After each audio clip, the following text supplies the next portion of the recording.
Thank you very much to Carol Vorderman, and good afternoon from Ian Hunt. Who can avoid finishing last and who can take another step towards the title? The Six Nations returns with a probable wooden spoon decider for Wales. Not quite what we expected when Warren Gatland came back, was it? Welcome to Radio Wales Sport, live from Rome for round 4. Well, rarely have Wales been so desperate to beat Italy. Crisis off the pitch, very few crumbs of comfort on it.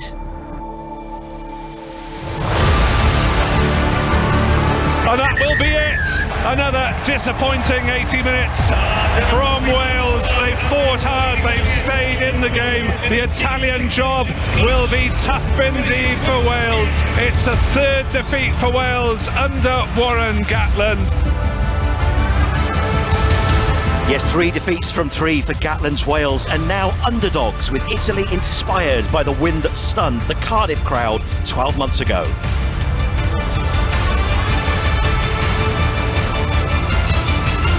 This to give Italy victory. Garbisi slots it over. Italy celebrates. They're dancing with joy.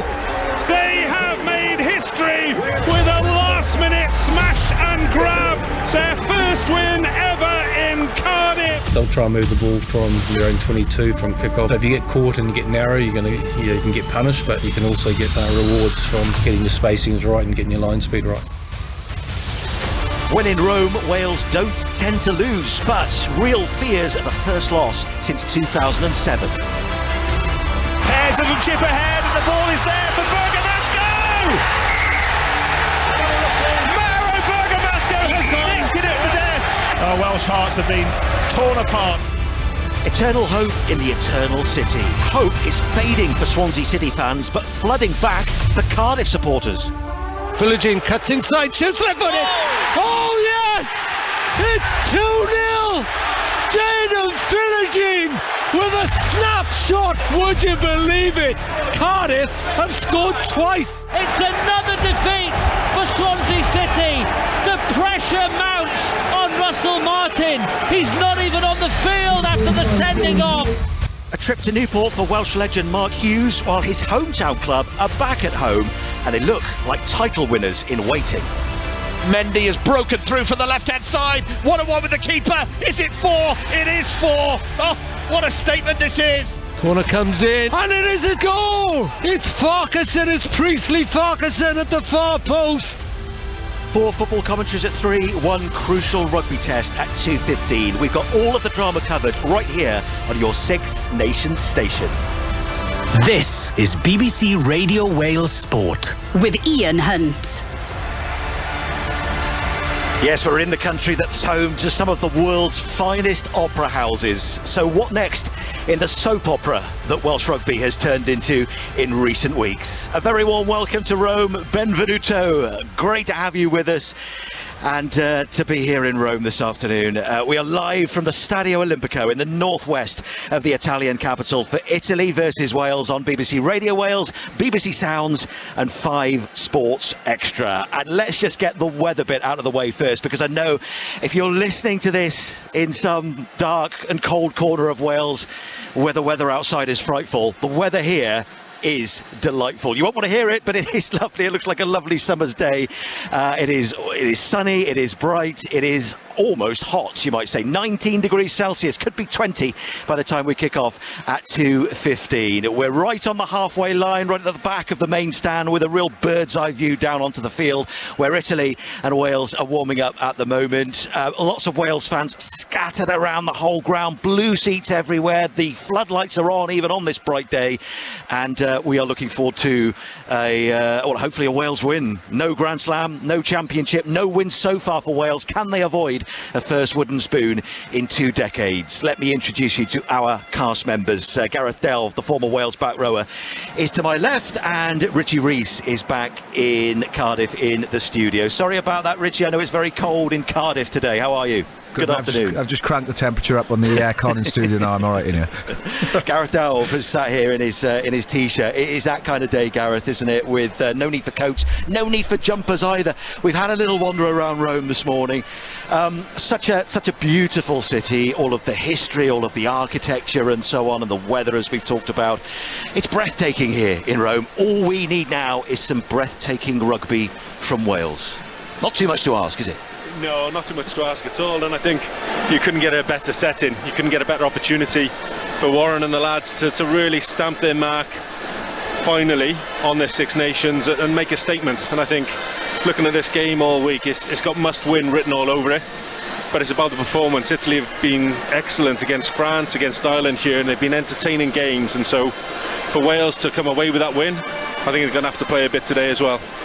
The Italian fans we've spoken to and seen, Richie, look really confident. I mean, that splendour of the city and the country that we talked about often hasn't been matched by splendour on the pitch from Italy, but that's changing. They are now proving themselves. They're not winning matches, but the way they play throughout this tournament, they're a different proposition now.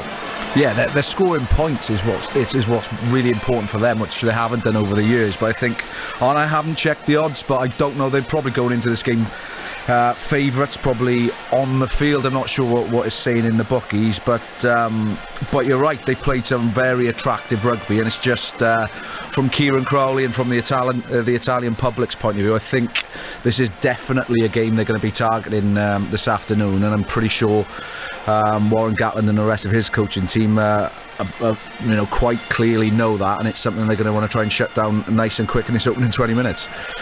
We're just going to see a meeting on the halfway line, a summit meeting between, I think, the two coaches, a handshake between Warren Gatland and Kieran Crowley, the two head coaches in the centre circle. They've still got a blue centre circle, which was there for the football, I guess. So, Gatland, 3 defeats from 3, not what we thought would happen, Gareth, when he returned to take charge of Wales. I don't think there's any doubt, is there, that Wales are underdogs for this match. That seems to be the feeling amongst everyone we've spoken to here today, and most pundits. Yeah, and I think the feeling is based upon Italy's performances. They've shown far more creativity across the 3 games than Wales have, and been opening up some strong defences, and so it really does need that performance. It needs that response. There's a huge amount of quality in this Welsh team. It's about finding it today and actually putting it together across that 80 minutes. So that resilience that we saw against England won't be enough today. We need something that's going to inspire this team, inspire the nation, to provide that bit of optimism going towards the World Cup. How do you like the dancing there on the left-hand side behind those posts? I don't know what they were doing, but they're carrying these big, giant sort of heraldic flags and then dropping them one by one by one. Those sort of guys dressed in military gear there and doing that's brilliant, isn't it? What's going on there in sort of a nice little pattern? Yeah, the occasion, the build-up, it's all been superb. Seeing the number of Welsh fans that have made the trip out here, it's been astounding. The level of support there is behind the boys and behind the team, but you couldn't get better. The pageantry, the setup, the stadium is perfect. We just need a performance now on the field. Yeah, pageantry is the word. There's even a fire engine over in the far corner with a load of guys that look like they are either sort of firemen or firewomen or part of the military, sort of dressed in brown fatigues. Let's get a reminder then of how Wales line up, because so many changes again for this game. Nick Webb on there, good afternoon. He's thrown the cards up in the air and just sort of seen where they've fallen, and we've got a completely different team again, almost. Well, half a different team at least. Yeah, 20 changes in the space of 3 matches after the first one. Okey-dokey players are in, out, and Gatland shaking it all about. Yeah, Rhys Webb's first Six Nations start in 6 years. The headline change, Wales mixing veterans and rookies again. Liam Williams at fullback and Rio Dyer on the wing, returning the back line, with Louis Summit surprisingly on the bench. Up front, Jack Morgan returns in the back row, but at 6, rather than his better role of open side. David Jenkins makes a second start at lock, replacing the veteran Alan Wyn-Jones, and Wyn-Jones swaps again for Gareth Thomas at loosehead prop. In contrast, Italy happy with the side that ran Ireland close. Star fullback Ange Capuozzo is injured though, so Harlequins fly half Tommy Allen starts for the first time at 15, although it's his 70th appearance. Wales trying to avoid the wooden spoon. They have never had a worse winning margin in this stadium than 9 points, and that was back in the 90s. So any sort of victory, I think, would be luxury today for Wales as they try to avoid the wooden spoon. Yeah, not so much a march on Rome, but a kind of feeble limp into the Colosseum. Wales wounded, vulnerable and worried maybe, and nothing very gladiatorial about their performances so far. More to come from Gareth Delve and Richie Rees in just a few moments, but well, we've been talking about the fans, haven't we? Carl Roberts has been having a bit of a wander around the Stadio Olimpico, inside and out, mixing with a few Wales supporters to see how they are feeling. Carl. Well, we've made our way through the gates here. We can just see the stadium in the background here. Norma and Nigel from Trehavod in your red shirts, ready. Yes, It looks brand new, that one, Nigel. It is brand new, yeah. Bought for the occasion. Well, let's hope there's a win. Oh, I think it could be. It's going to be close. It is going to be close. Italy are the favourites. That doesn't happen often. Oh, definitely. No, I know. But fingers crossed today, our boys will do their stuff. Yeah. What about Warren Gatland's experimenting? Hasn't worked so far, has it? It's not worked yet, no. We've still got time before the World Cup. And do you think that's the priority now? Because I think the Six Nations seems to have gone. That's gone. I don't think we're going to win that. No. World Cup's priority, I think. Definitely. And what about this mix of old and young? Chris Webb, first Six Nations stuff for 6 years, I think. Yeah, I know. You looking forward to seeing him? Yeah, definitely. Yeah. You know, and the youngsters as well, yeah. See how they get on. Yeah, see how they get on. That's pretty much the feeling, isn't it? See how Wales can do here today. No one really coming out and saying we will win here today without any doubt. Gareth Delve has just kindly pointed out the guy who was parachuting into the stadium, or at least he appeared to be parachuting in, Gareth, but I think he's eventually landed outside the ground. Was he coming in with the match ball or something? Was that?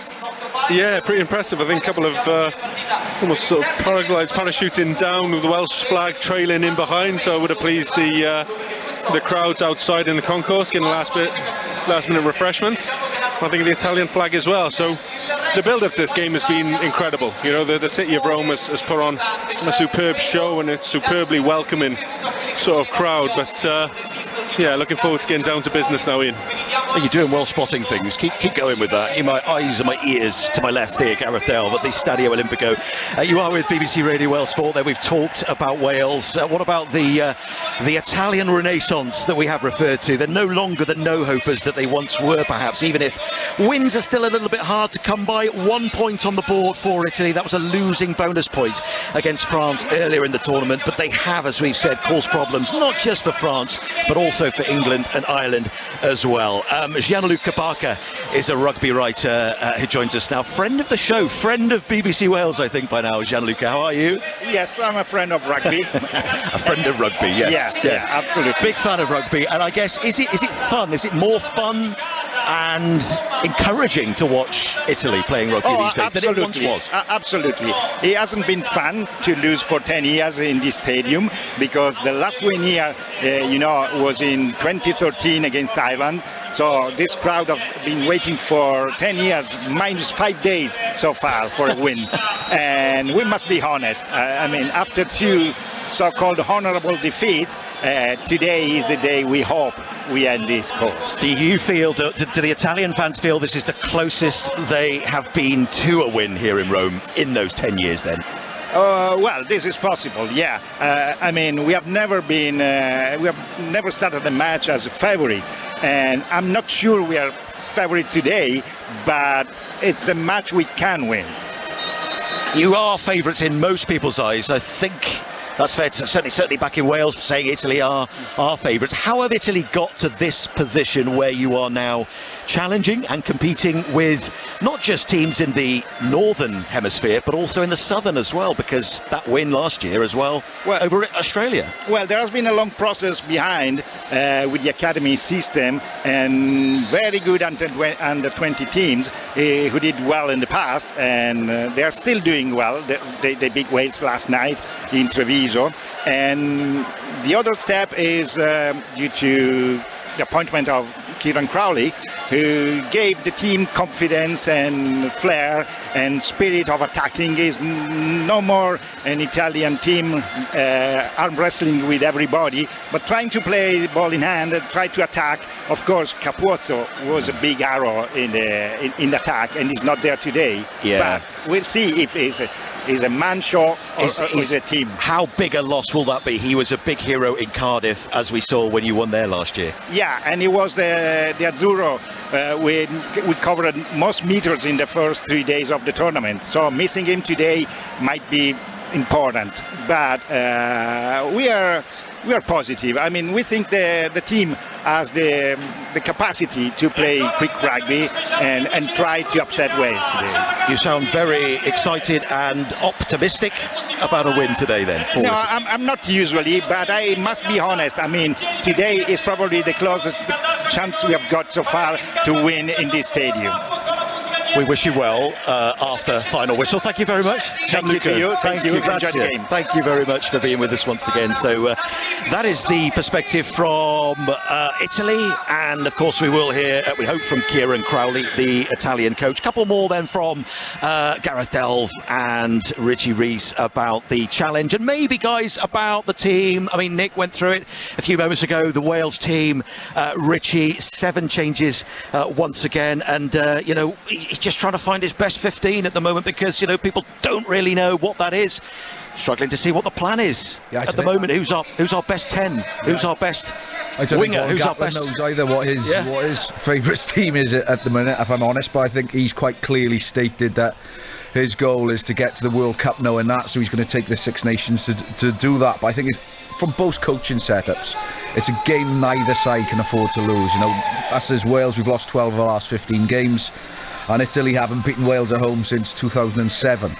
So it's a massive big game. But going back to the team, what I do like is the centre partnership. They get to go again, Mason and Joe Hawkins. I like Jack coming back in at 6 this weekend. There's probably a little bit more dynamism in that back row. But bringing Webby in, Owen Williams, obviously with Dan Biggar out, there's definitely like a bit more of an older guard. Sanjay, Liam Williams is still there at 15, Reece Webb. So it's an interesting selection, and from a tactical point of view, I think Capuzzo's injury might suit Italy a bit more, playing Tommy Allen at 15.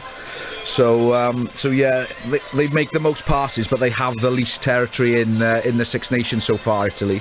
So shifting your 10 back to 15, it might give them that another kicking option as well. Yeah, it's a really good point about Tommy Allen coming in. Capuzzo, Richie, I've got to be honest, I think that probably pushes it a little bit more towards us. In my eyes, I was a little bit nervous of just how good he was in Cardiff last year, and he's got that X factor to scare the life out of us. But like you say, having that kicking option, playing a bit more territory, could suit him, and obviously Tommy Allen's a very good goal kicker as well.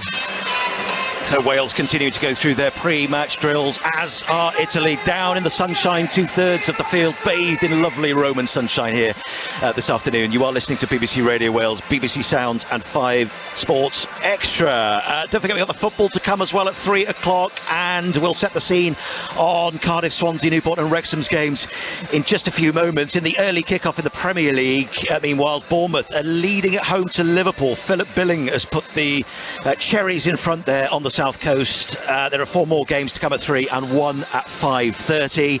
But let's hear from the Wales rugby captain, shall we? And it has been, as we know, a turbulent time for the captain, Ken Owens. And on Thursday, Warren Gatland, he admitted, didn't he, that there'd been a split in the camp on whether they should strike ahead of that England game. Of course, all of the chaos around player contracts and the finances of the game at the moment in Wales. Ken Owens has been speaking to Gareth Griffiths. Well, them 2 weeks, is high emotion, a lot of different opinions, which is good. But every player in the squad is in a different situation in their career, and and where they're at in terms of contracting at the moment. And Ollie Lawrence scores in the corner for the visitors, and this looks like being Wales' third defeat. It's been better, but not good enough so far. It was a hugely emotional time for different reasons, but the whole group were mature about it. A decision was made democratically. We all bought into that, and that was 2 weeks ago now, and we've had time just to prepare and concentrate on the rugby, and that's what we'll be doing. And have these 2 weeks been different? Yeah, they have. A lot less stressful, which has been good. I mean, we have been able just to concentrate on rugby preparations and on the game, which has been great. You've had the captaincy in very strange circumstances. You're probably very proud to be captain. How have you assessed how the first 6 weeks have gone within this role for yourself? It's been different. Like you said, there's been a lot going on off the field, which has been tough to deal with at times, but it is what it is, and we've got to get on with it. The rugby side of it, it's been pretty good. We've got a strong leadership group here, which we've all contributed to and supported each other. I think there's been a lot of change, and it wasn't going to happen overnight. New coaches coming in, some young, really talented youngsters coming in, get their first opportunity at test level. And it's just going to take time, to get that consistency in everything we're trying to do. But I'm totally confident we're on the right track. We're tight as a group, and we're going to keep building. And for me personally, I'm just proud to lead these boys and hopefully get a victory. Yeah, captain for troubled times, Ken Owens, having navigated all of that chaos before the England game a fortnight ago, and he'd like his first win, wouldn't he, as Wales captain? Will he get it here today against Italy? He'll be leading the team, not out from the tunnel, but up from beneath the ground, because that is where they come out from sort of a below ground level here. That's where the changing rooms are. Up the steps, Italy one side, Wales the other, in about 20 minutes time. You are with BBC Radio Wales then, Gareth Delve and Richie Rees, our two match summarisers today. And it's just interesting, guys, isn't it, on what Warren Gatland had to say this week, Richie, and you wonder why he mentioned that split in the camp over the possible strike before the England game. Was that just to try and, I don't know, what was the point of that? Would that wind the players up a little bit? I'm not sure, but you could see Ken trying to probably claw it back, and he said, look, people are allowed their own opinions, but now they're probably going to disagree, but commit to the process that they've gone through and just crack on now with first and foremost with the rugby. And I thought Ken responded pretty well with it. But all right, I'm not 100% sure why he brought it up. I don't know how he got asked the question, what context it was in. But I think the players will be more than happy now. Just concentrate on the rugby side. Yeah, it's not gone away though, Gareth, has it? All of this stuff off the field, it must still be on their minds to an extent. But will it affect them less than it did a fortnight ago, do you think, in Cardiff? Yeah, I think definitely, and I think even being away from home, they're not part of that build-up. I think there was a little bit of nervousness around almost what would be the crowd's response to the team last time out in Cardiff, but it was absolutely superb. A lot of the public support has been behind the players, and the beauty for the guys today is they're out on the field, focus on the game. All the rest of it needs to be taken care of. It needs to be resolved as soon as possible, but all they can do today is put the performance together.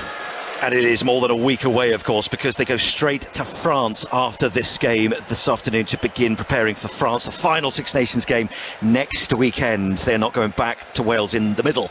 Elsewhere in the Six Nations, it is France away to England at 4:45 later on, and then tomorrow it is Scotland versus Grand Slam chasing Ireland from 3 at Murrayfield. We'll be back with the rugby very shortly then, but let's just turn our attention to this afternoon's football, because all 4 Welsh clubs, the top 4 Welsh sides that is, are in action at 3 o'clock today. Let's go first of all to the Swansea.com stadium and talk to Ian Walsh, who is watching his old club Swansea play Middlesbrough today. Good afternoon, Ian. Yeah, and it's freezing here, Ian, as well, just to keep you happy out there where you are in the sunshine. But I think we're nudging 21 now, maybe, Ian, here out in Rome, yeah. and going up. So yeah, I'm going to take another layer off. So cold in Swansea, and it's a difficult one, isn't it? I mean, you would fear maybe for the Swans, given how well Middlesbrough are going and how poorly the Swans are going. We saw that again last week at Luton, and of course we had the farce of Russell Martin being sent off at the end as well. Yeah, we'll see today really how much, not just the players but the staff as well, how much belly they've got for coming into this game, how much guts they're going to show in terms of a match as big as this, because as you said, Middlesbrough have been fantastic this season. They're looking to get into that second place, so they'll be pushing, and yet Swansea on such a bad run that you don't know where the next points are going to come from, Ian, and it's going to be a difficult one today, but you know, and I've said it before, there's sometimes, you know, Swansea players turn up against the better teams, but you know, I haven't seen that for a long time, and it's beginning to be a bit forgetful. So having said that, you know, if they get anything today, I think it'll be a bonus, but if they don't get anything, more pressure building up. Yeah, Swansea 17th in the Championship, Middlesbrough just 7 points away from second place. Sheffield United still trying to chase down possible automatic promotion. Thank you very much, Ian. Let's head to Preston, where Jason Perry, the former Bluebirds captain, will be watching Cardiff today. I'm sure cold in the northwest at North End. Jason, how are you? Absolutely correct. It is cold. Gloves, bobler and scarf firmly around my neck, Ian. All right, I'm going to stop all this weather chat now. I think we've had enough of it. Right, how is it going to go, Jason, do you feel, for Cardiff? Because I suppose, you know, I was saying at the top of the show, Swansea losing a bit of hope. Cardiff now hopeful of avoiding relegation. And Joe Ledley saying last week 2 more wins might do it. If they win there today, are they safe almost? Yeah, I think so. It's the way they're playing too. We haven't said this for a long time. Cardiff City come into this game in form and full of confidence. I mean, last 5 games they've won 3, so they've collected 9 points from a possible 15. That they're playing a way in which the manager wants them to play, one that is recognised by the Cardiff City fans. Ian, you know, they've gone back to basics.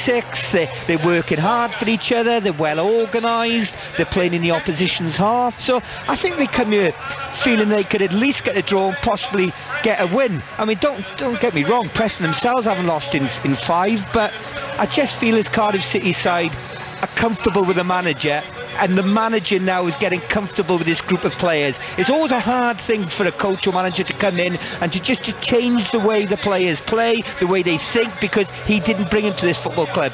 But the results are telling us, and the performances of equal importance, that he's on the right track. So yeah, I'm looking forward to the 90 minutes ahead.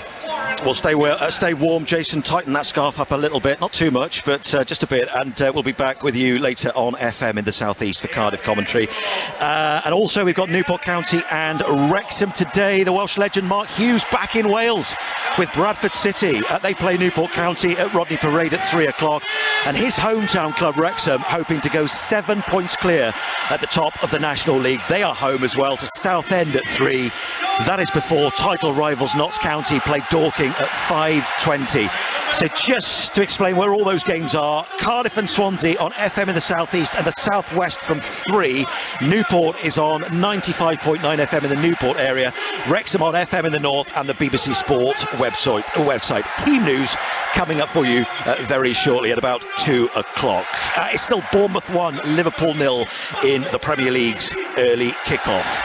But let's go back to the rugby then.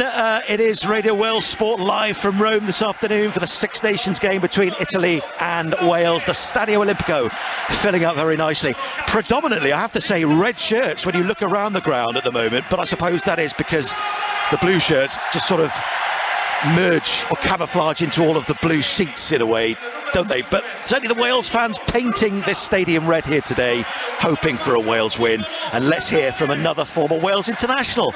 We could go back to Carl Roberts, who's got Philippa Tuttiett with him. Carl. Well, Philippa, the last time I was here, Wales lost, but that was at football. And Italy were the favourites that day in Euro 2020, and they're the favourites today, which it seems a bit crazy to say that. It does seem a bit crazy if you think of Italy of old, but we've got to learn to embrace this new Italian team who have been quietly going about their business and building some really good results. Yes, okay, you know, they didn't beat Ireland and France in the Six Nations so far, but they certainly troubled them. There aren't many teams that score against them, but Italy have. So, yeah, they're going to be the favourites into this game, and rightfully so.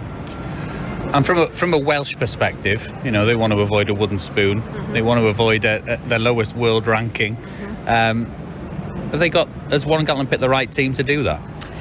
He's certainly, I think he has selected a team to look forward, and he's got to look forward. That's why we're seeing more of the youngsters being given the chance. I mean, you've still got a lot of experienced players in there, got a lot of Lions players in there, Liam Williams at fullback, but I'm really liking that we're leaving Joe Hawkins and Mason Grady in the centres, because I think they could be the future centre partnership. But then again, they've got the likes of Rhys Webb, who's been brought in, a legend of the game. So it is a nod to the youth, but I do still think this is a very competitive team. No Wales fan or Wales player wants to receive the wooden spoon, but how much will Warren Gatland and his coaching team, and the squad to an extent, be thinking this year is all about the World Cup, and perhaps results in the Six Nations are not the priority? I'm not sure whether they've thought about that at the beginning of the Six Nations, because it is still this legendary tournament that you want to perform in. But the way that it's worked out, the losses that Wales have incurred, it now has to be. The only positive thing we can take from this is that we're building towards the World Cup, and we're giving these young, very impressive players an opportunity to get match experience. Because if you actually look at the amount of matches Wales have before their opening campaign of the World Cup, it's a handful. And yet you've got to blood in these new players. It's a shame that Warren Gatland has been given a bit of a hospital pass, really, but I think he is doing the best that he can with it, especially in regards to everything that's going on in the WRU. That is still unresolved. So this Six Nations is about building. But you've been in squads, and you'll be running out on the field today. You want to win the game, don't you? You're not thinking about a World Cup in 6 months' time. Absolutely not. You are, it's a performance-driven sport. It does not, you never look too far ahead. It's from training session to training session, game to game. And let's remember, this was probably one of the most embarrassing games for Wales last year when Italy beat them. They are going to be seething. The players that were involved in that fixture, they should be climbing the walls, ready to get out to this fixture and rip into Italy. So whatever happens, I think we're going to be in for a really exciting, competitive game. As soon as the band have just fired up, we'll leave it there. Thank you. And then the band played on, and we've got quite a few bands or little mini choirs walking onto the field, or striding onto the field at the moment here at the Stadio Olimpico.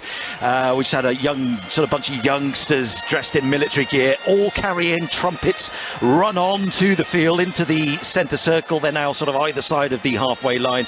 We got youngsters around both the two giant flags, the Italy flag and the WRU red Welsh flag. And now we mentioned them earlier, didn't we, Gareth? The guys carrying those sort of heraldic flags with the crest on them, dressed in that sort of pageantry gear. They are now almost on the try line here. It is quite a spectacular scene in the sunshine here in Rome. Gareth Delve with me, Richie Rees back in Cardiff, and hospital pass was what Philippa Tatia was saying, Gareth, about the job that Warren Gatland has inherited. Lots of people debating this week about whether we're going for bust to win this game, because it is the Six Nations.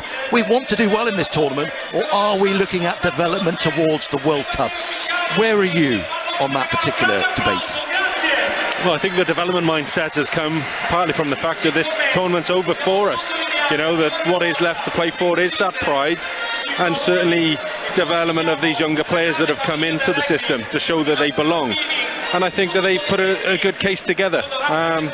But ultimately today is about winning, and I'd almost allude to what Philippa was saying.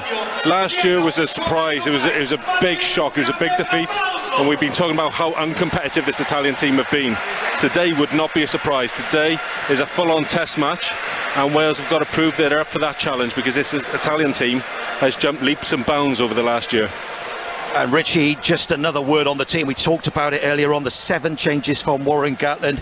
We've got an all Ospreys half-back partnership with Owen Williams in, only because Dan Biggar was injured, and Rhys Webb returning. But the big talking point otherwise, I suppose, Richie, is why they dropped Louis Rees-Zammit, the star player, arguably against England, or at least, the guy capable of doing something pretty special, as we saw with that interception try. Yeah, that's probably the contentious decision, and I think what Louis does do is he creates something from nothing. At the top end of the game, it's high performance sport. It's probably your 5, your 10% of players that can create something from nothing, and Louis is one of them. So it's probably disappointing from his angle and from a lot of supporters' angle. He's only on the bench this afternoon, but yeah, it's a decision where it's why Warren Gatland and the rest of his coaching staff are paid the big bucks. I suppose they've got to back a decision that they make and see how it goes. Okay, thank you very much, Richie. Bournemouth 1, Liverpool 0 still. Mo Salah has missed a penalty in the Premier League, but from 3 on FM across Wales. 4 football commentaries on the way.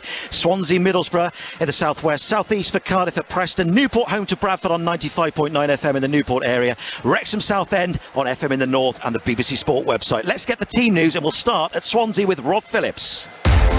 Live football on BBC Radio Wales Sport. Your team for Welsh sport.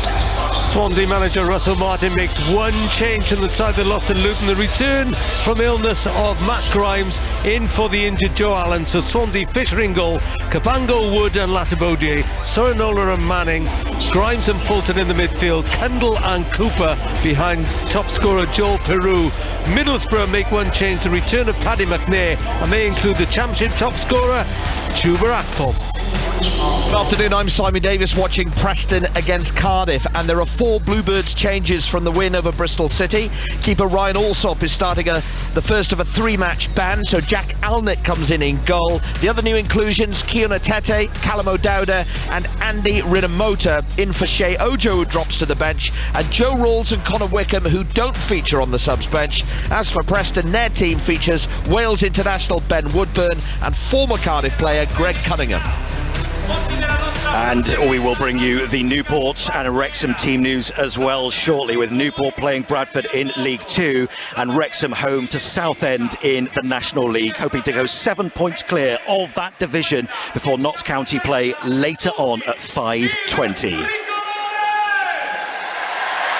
So a very good afternoon to you. You are listening to BBC Radio Wales Sport. We are live from Rome for the Six Nations game between Italy and Wales. We're on BBC Sounds 5 Sports Extra, and a warm welcome as well to listeners on 5 Live. You join us here with 10 minutes to go until kick-off in what is, in all likelihood, a battle to avoid the wooden spoon in this 2023 tournament. My guests this afternoon, Gareth Dell, the for Wales number 8, and Richie Rees, the former Wales scrum half, who is back in the studio in Cardiff. So much excitement, Gareth. We talked earlier on amongst the Italian fans that they're going to see their first win here in Rome in 10 years. Wales hoping to avoid the first defeat here in Italy in 16 years. What is your instinct? How are you feeling with 10 minutes to go until kick-off about how it is going to go? Tell us.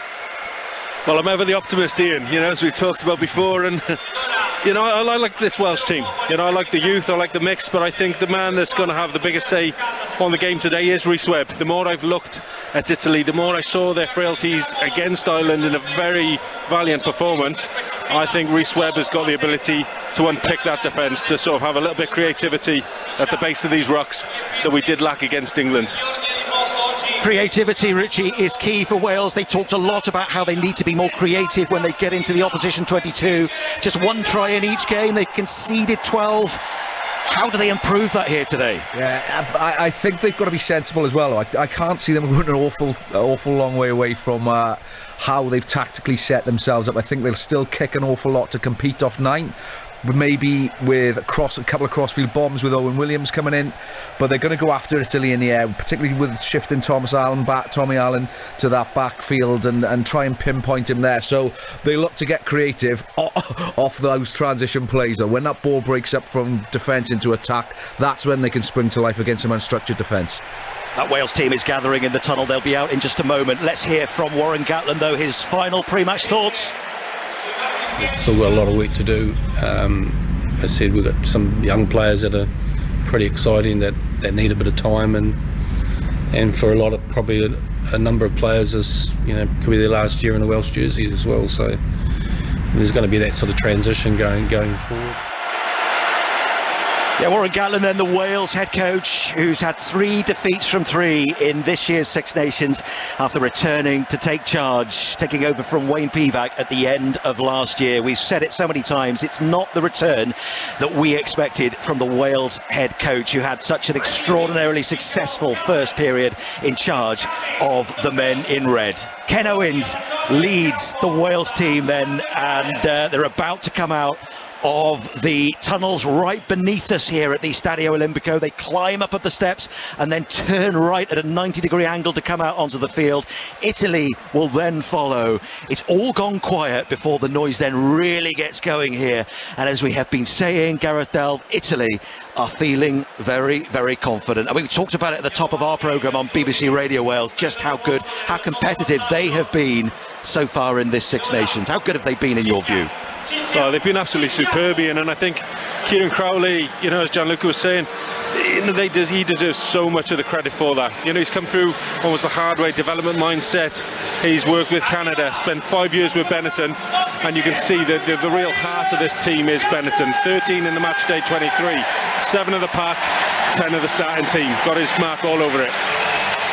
Well, the music's playing, which means that the teams are on their way out. Here come Wales, jumping up the steps, striding onto the field, led by the captain for this year's tournament, Ken Owens, in those red tracksuit tops on this warm and sunny day here in the Italian capital. You are with BBC Radio Wales, BBC Sounds, 5 Sports Extra and 5 Live as well. And in just a few moments, we will have a giant roar as Italy come out here looking for their first win in Rome in a decade. Wales winless and wounded after those defeats to Ireland, to Scotland and to England, and Italy now coming out onto the field, short little hop up onto the field for Italy here, smelling blood in Rome, and the noise is deafening. Terrific atmosphere inside the Stadio Olimpico.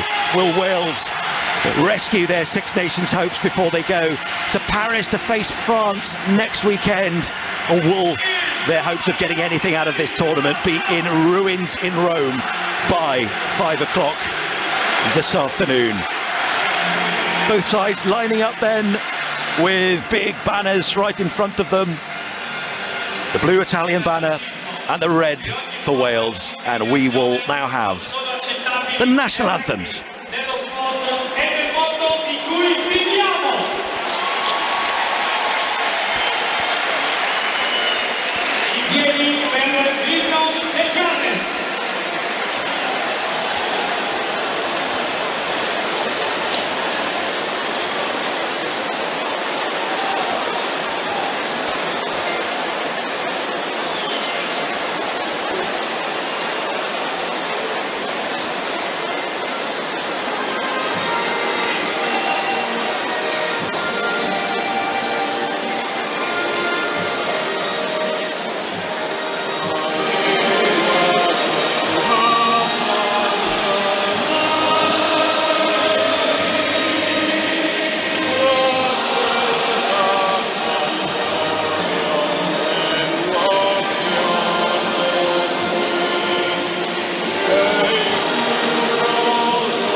While the Stadio Olimpico sways with optimism as Italian fans hope that their side can win here in Rome for the first time in 10 years. But if ever Warren Gatland needed a team of gladiators, it is here in the ancient Italian capital. Wounded and vulnerable Wales, after 3 defeats from 3, battling to avoid the wooden spoon. It is time to hand you over to our commentary team here on BBC Radio Wales, BBC Sounds, 5 Sports Extra and 5 Live. The former Wales number 8, Gareth Delve, former Wales scrum half Richie Rees, and your match commentator, Nick Webb. Thank you, Ian. Let's strike a positive note. Wales have not lost a rugby match on this ground. 5 Six Nations games and one back in the mid-90s as well. The lineups today then. Wales have Liam Williams at full-back, Josh Adams and Rio Dyer on the wings, the young centre partnership of Mason Grady and Joe Hawkins.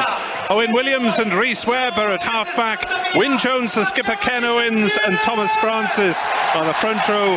The youngster David Jenkins alongside Adam Beard in the second row.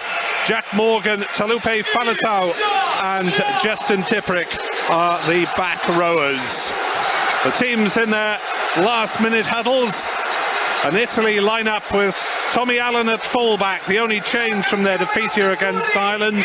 Edoardo Panovani, the match-winning try last year in Cardiff, and Pierre Bruno on the wings. Juan Ignacio Brex and Tommaso Menoncello at centre. Paolo Garbisi and the Pembrokeshire-born Stephen Lorenzo Varney at half-back. Danilo Fischetti, Giacomo Nicotera and Simone Ferrari at the front row. Niccolo Canoni and Federico Ruzza the second row, and a back row of the Zimbabwean-born Sebastian Negri alongside the younger Canone brother Lorenzo and the skipper Michele Lamaro.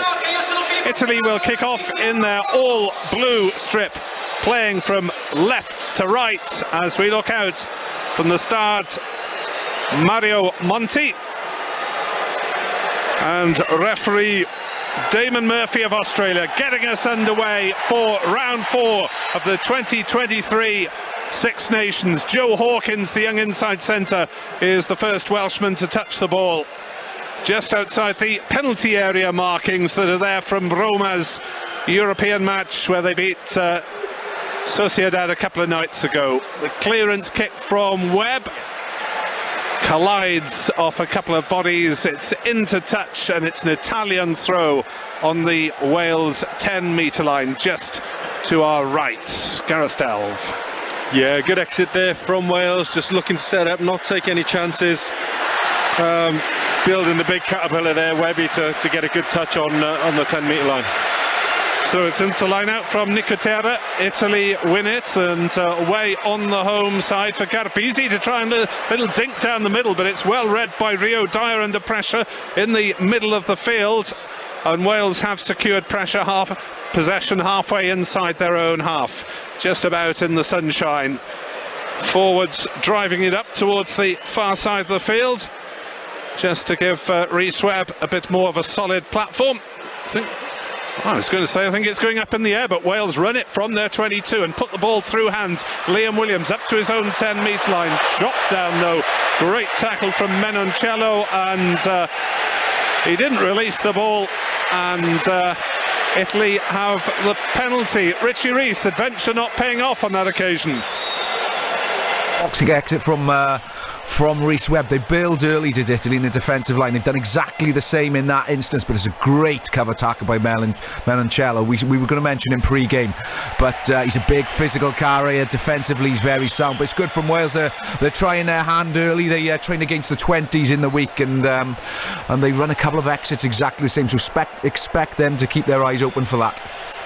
Richie Rees, Cardiff assistant coach, with the inside knowledge on Wales's preparations as Italy have kicked into touch on this near side, just short of the Wales 22. Not maybe quite as much ground as they would have wanted, and Wales nick the line out, and it's bouncing around loosely inside the Welsh 22, and Wales have to go down hurriedly to secure that one, and then Wales get the next penalty and a chance to clear their lines. Was that David Jenkins, I think, got his hand to it? Yeah, I think it was Adam Beard got up there. It was 2 pods there system from Wales, so I think, like you said, Italy would have liked a bit more from that kick into touch.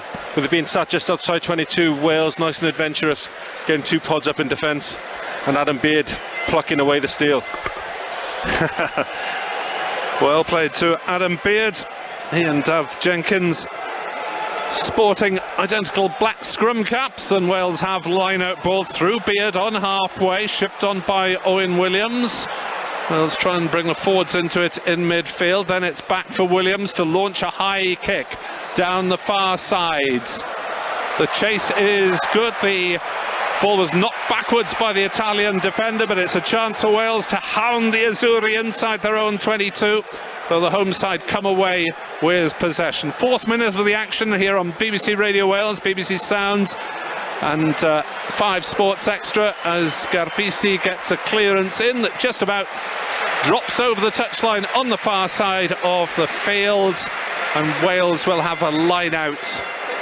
What, about 6 metres inside the Italian half in the Roman sunshine in these glorious temperatures, like a British summer. Wales win the line out again. It's been solid so far, and a nice little move trying to bring Hawkins in off 9, and then Wales take it up again. Good ruck speed at the moment, as that looked like a odd tackle on the 22, but Wales keep it going down the blind side, and Hawkins bullocking his way forward. Now the forwards coming again, with Wyn Jones offering himself as a runner now in the middle of the field. Wales have a penalty advantage in front of the post, so this is a free play. Rhys Webb goes right. Beard, Hawkins tries a kick through. I think he's overhit it. It just rolls over the touchline, so the comeback for the penalty in front of the sticks. Take the points, Gareth? Yeah, I think take the points, get on board, and it's good reward for a bit better tempo in that play. See sort of Rhys Webb pulling the strings there. It was a lovely initial play, hitting that sort of weaker area at the back of the line out, where the seam between the line out and that defence 10 metres behind leaves it quite vulnerable. Ritchie has a lot more speed in this Welsh game today.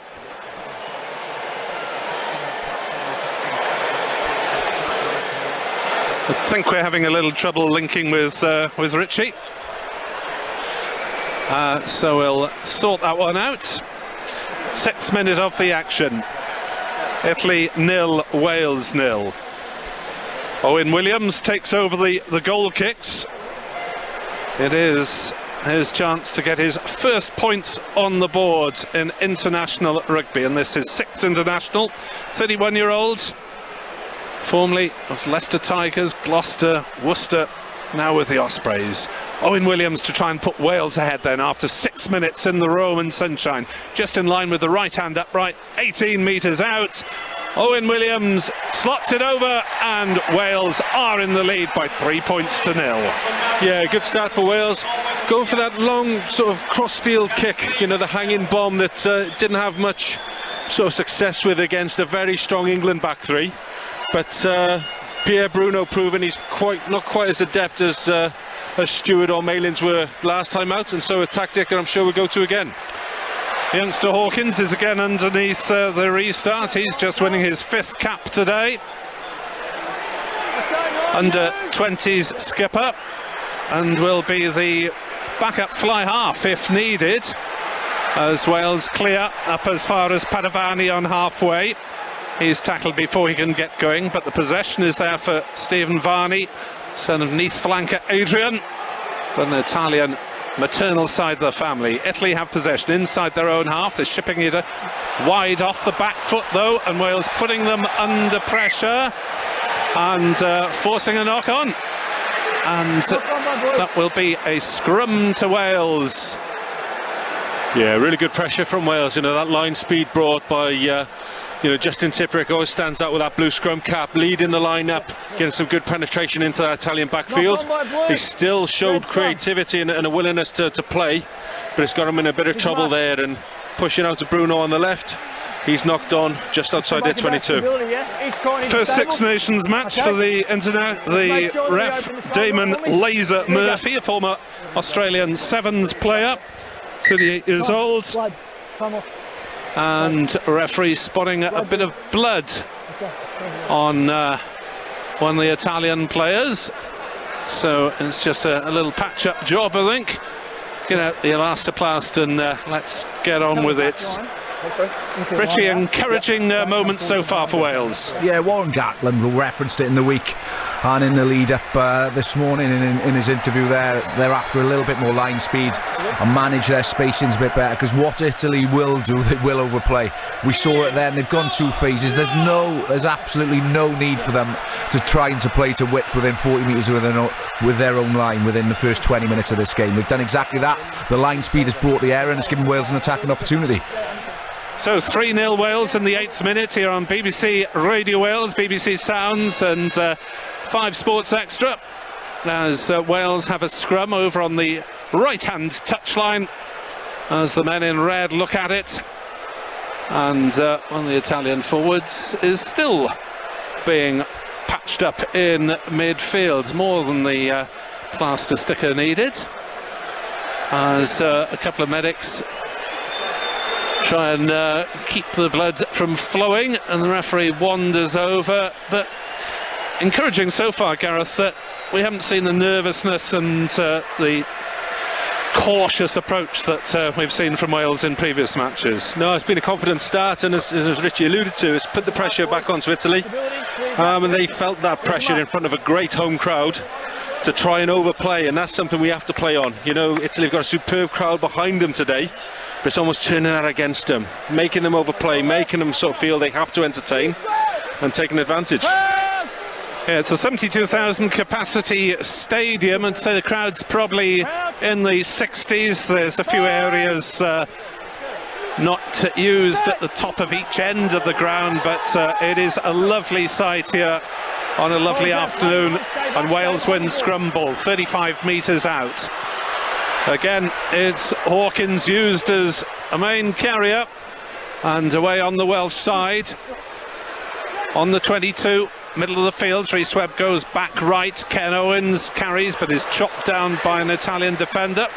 Crowd cheer that as Wales going through the phases, and now Owen Williams passes out the back, but that's a bit messy, and Italy this time using their defensive speed, and Rhys Webb tries a little chip into the 22. Which way will this one bounce? Oh, it's a horrible one, and it's taken by Rio Dyer, and he scores underneath the post, and a couple of Italian defenders are left to wonder about the capricious bounce of the rugby ball. It sat up and Wales scored. Well, fortune favouring Wales. 2 defenders covering, Dyer scoring his 3rd international try, and Wales lead by 8 points to 0. It's superb sort of chase from Rio Dyer, but that's all about Rhys Webb. You know, that attack was fizzling out. They played to the edge. Superb defence initially from Italy, but seeing the space in behind and putting the pressure back onto them with a beautiful little chip in behind. And Rio Dyer shows the benefits of chasing that ball down. It was absolutely superb played by Webb, and Wales almost, luckily on the board. We hear from Richie after the conversion, which is in line with the left hand upright and should take Wales into double figures. Owen Williams with the simple kick from just the left of the posts. Over it goes. Wales lead 10-0. Richie. Yeah, Wales ironically lost the 3 phases, so they ended up 10 metres back from where the line-out started, but there was nothing to play to, so Webb has made the correct decision. It's definitely something they've looked at in the week. Look, if there's nothing on, we just go to the backfield and try and expose their backfield, but it's the indecision between Pierre Bruno and Tommy Allen that's got an excellent work rate from Rio Dyer that's got Wales a try. Yep. Webb clears from the restart, long downfield. Padovani catches, makes ground over halfway, but is blocked by Webb, and with a little bit of help from a couple of red-shirted colleagues, Padovani was knocked backwards. Varney and Garbisi finding Niccolò Cannoni in midfield. The lock, nowhere for him to go.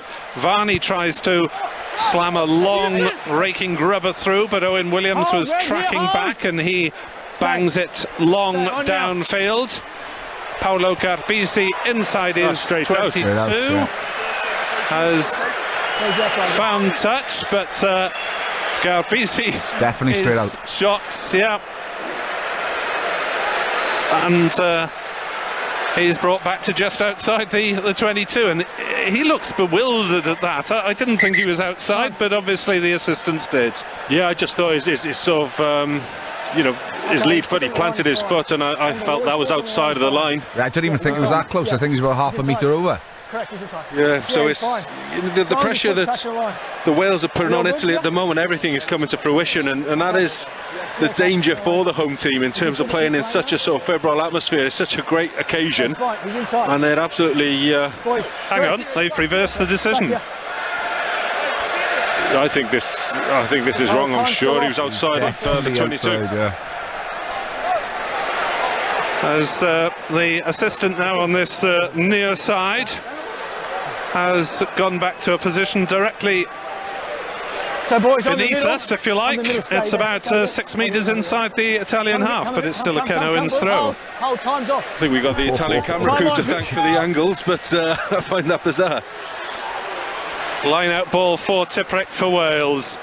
And away come Wales through Faletau, and other forwards peeling around the corner and driving Wales upfield. Offload to Webb, back to Faletau. Wales forwards looking businesslike. Drive from Morgan. Tipuric flicks it up to Beard. Wales have possession 35 metres out. Tipuric is first receiver on the blind side, tries a little dummy, but no one's buying. Crowd getting behind the Italian defence. They desperately want something to cheer. Wales 10 points to the good after 12 minutes as Owen Williams tries a chip down the middle. He's found a bit of grass just in front of the post. This will be a pressure clearance for Italy, but they manage to execute it well and put the ball downfield. Sits up for Rio Dyer, ships it infield for Liam Williams to put high into the Roman afternoon sky. Italy take, Wales are penalised, and it was David Jenkins who was not retreating, as Italy have taken that quickly and banged it into touch. Great strike. Just on the Welsh 22. Interestingly enough for Wales, though, they've run the same starter play off either side, so they've got no interest in playing to width. Both wingers have got one carry on that second phase, and they've just let the forwards, let the big men go to work and trying to eke out and squeak out a penalty from the Italian side. The voice of former Wales scrum half and Cardiff assistant coach Richie Rees. It's an Italian line out on the far side of the field as Italy look for their first points of the game, trailing 10-0. Nicotera was the headband into the line out, won by the Italians at the front, and away for the home side to play. Can they find an overlap? Oh, there's a pass floated out beyond the grasp of Padovani on this near side, just when it looked as though Italy had got an overlap. There was a terrible pass. I think it was Brex in the midfield, and Wales have the line out. Yeah, I think it's the overlap in Bruno. A superb play by Italy. Just the last pass letting them down. The Welsh line out, bit of a mess there, and they've knocked it forward. And Italy have a scrum. So the attacking platform is handed back to the Azzurri. Yeah, Cannoni. Wales by 10-0. Cannoni's done well then to get up. He's just got a hand to it. Adam Beard then slaps it back, and I think it's Jack Morgan, the tail of the line, that just ends up knocking it on. But it's a perfect attacking scrum now, just on this Welsh 22 for Italy. So Italy have a chance then with a big open side. The Welsh backs lined up just inside the penalty area from the football here. Stadium used by both Roma and Lazio, the bitter opponents in the capital. 14 minutes gone, Wales lead 10-0, Italy on the attack. The Azzurri have got the nudge there, and they should get a penalty. It's a penalty advantage. The Welsh scrum in all sorts of trouble as Italy make a bit of a mess of it on the blind side, but that's worrying, Gareth Delve. Yeah, it's really worrying. I think probably the bit of indecision that Italy have felt in those first 10 minutes has really crept into the Welsh set piece, and they've just piggybacked Italy upfield. poor decision and then poor execution of the set piece has resulted in an Italian opportunity for points. Voice of the Australian referee, born in Brisbane, played a little bit of rugby for Melbourne, like the man alongside me, Gareth Delve, but mainly a sevens expert. Yeah, it'll be a big occasion for him. You know, he's gone really well so far. You know, it's a fantastic sort of crowd out here today, and I think he's been on the ball with most things in this first 15. So it's Tommy Tommaso Allen to try and open up Italy's account. 410 international points, his 70th international, first start at 15. It's halfway in on the right hand side, and Allen has found the target and Italy on the boards. The crowd roars. 16th minute, Italy 3, Wales 10. Richie. Yeah, I think it's worrying from Wales from a set piece angle, because naturally by selecting Wyn Jones and Thomas Francis, you're picking your best scrummaging props, and that takes away from them what they can do around the field. But I'm sure there'll be messages coming on straight away from Jonathan Humphreys, that forwards coach for Wales, how they need to rectify that issue straight away to try and not let Italy back into this game.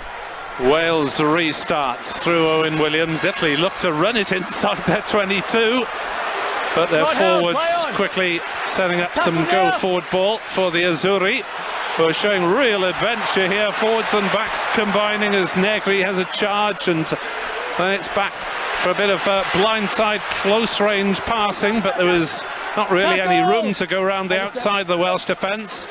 Chip back infield with Allen acting as first receiver. They've got to be sensible here. Take him back, Carl. He'll clear. Hold, Blue, hold here. Owen Williams catches inside his own half, sets off over halfway.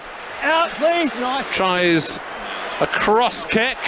That's taken by the Italians, whose prop Fischetti is down receiving treatment. Italy in possession though. Referee might have to stop that one if they get too near the injured player, but Varney goes back to the other way, and Wales look to be offside there from that ruck, but Wales have got a turnover ball. Pass out to Liam Williams on the outside. He steps inside through a couple of tackles. Liam Williams has scored! What a try, what individual brilliance by Liam Williams, who leaves Italian defenders stretched on the turf as he powers over, and Wales lead Italy by 15 points to 3. Well, Webby, every weekend warrior, you know, Sunday rugby merchant knows the bounce pass is indefendable. Bounce it out, coming from Taulupe Faletau. Liam Williams has picked it up on the fly, punched through 2 or 3 tackles, and scored a superb try. Richie. Yes, Liam Williams, he's ended up beating 6 defenders, but if you're Kieran Crowley, you've got to be screaming at these Italian halfbacks. It's a lovely pick-up from Liam Williams' toe. He's ended up beating 5 Italian defenders. He's ridden the initial contact, but they've gone 7 phases within 30 metres of their own try line off the kick-off of Italy. They've just got 3 points back on the board, and they've turned the ball straight back over to Wales and conceded another try. It's ridiculous play from Italy, but it's an outstanding finish by Liam Williams. Richie Rees thankful that he is not an Italian rugby coach, in the tradition of Carwyn James, who spent time out here at Rivigo trying to sow the seeds of the sport, as Owen Williams has this conversion attempt from 10 metres in from the right-hand touchline to try and make it 17 points to 3. He's slotted a couple, but they were rather easier than this for the Neathbourne standoff. Relative silence, and then Owen Williams strikes the ball, and he's pushed that one wide of the posts, and 15 points to 3 it remains, but 2 tries in the first quarter. Gareth Delve alongside me. We could have hardly hoped for better from a Welsh point of view. Yeah, it's 2 tries again. I don't think it solved the issue of creativity, because it's not something we've created. The bounce into Rio Dyer's hands, and then that's just superb individual play by Liam Williams to finish. I think there's still a lack of fluency in our attack, but Wales won't be complaining at this point. Garbisi to Hawkins for the 3rd time. The young Ospreys centre getting underneath that one, and Wales have it with Webb under a little bit of pressure, so the forwards do a bit of donkey work. Stay, lads. Nice to hear the singing from both sides echoing around the Stadio Olimpico. Had a bit of hymns and arias.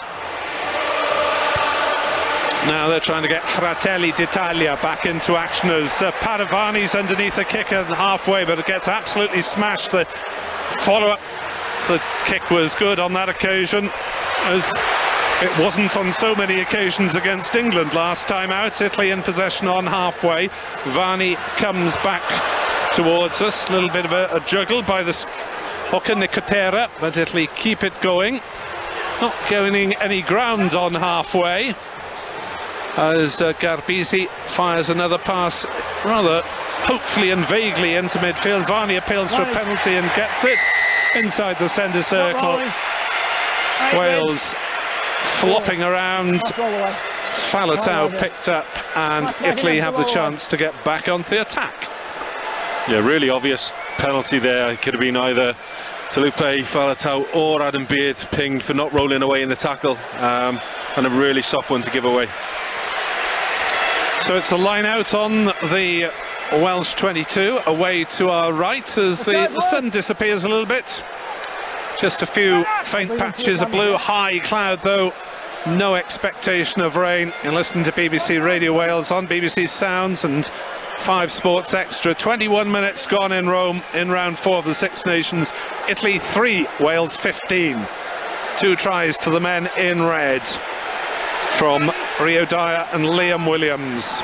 Nicotera comes away at the tail of the line out, doesn't get very far.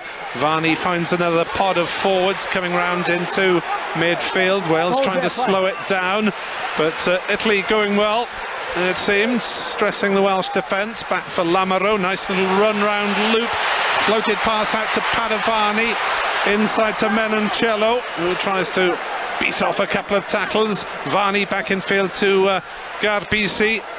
Wales making their tackles, keeping their defensive shape at the moment. Off the line there, but there's a dogleg in the defence, and Italy are through it as the chance. Varney getting the inside pass. Italy on the attack. They need a replacement scrum half because Varney's trapped at the bottom of it. He couldn't quite get clear. The Welsh-born Italian scrum half, and the crowd come alive as Prof Fischetti on the charge. 5 metres out from the Welsh line. Danger stations here. Liam Williams is trying to get his hands on it, and Wales get a penalty and some relief there. Richie Rees, how did that defensive mistake happen for Wales? Yeah, he's just bit out the line, and it is Tommaso Allen. He's managed to play in behind him. What's not affected the try is the pass quality from Tommaso Allen on the inside to Varney. He's got no one in front of him. He's checked on his left shoulder, and then it just allows some Welsh defenders to get back there and form the scramble. 3 phases later, it's Liam Williams just 2 metres from his own try line getting that turnover. High risk stuff for Liam Williams, of course, near his own line, having got a couple of yellow cards in the first 2 games. If that sort of decision had gone against him, but maybe it is Sanjay's day. The nickname of Liam Williams, try scorer, and a vital turnover in defence. Wales clear to 30 metres out from their line, and they have the line out throw, and Tipuric is the jumper, and Wales have it with a little peel move, and then a box kick from Webb up to and over halfway. Wales getting red shirts underneath it. It's not back miles on the Welsh side. They need to clear that one up. Might be a chance to play as Grady tries to straighten on halfway, rides the tackle. Webb fires it back in field. Tackle now, release. Wales in possession on halfway. Again, back from Webb. Owen Williams with the crossfield kick. Can they get underneath it? Again, knocked back on the Welsh side. This one could be anywhere, as Wales do manage to clear it up on halfway.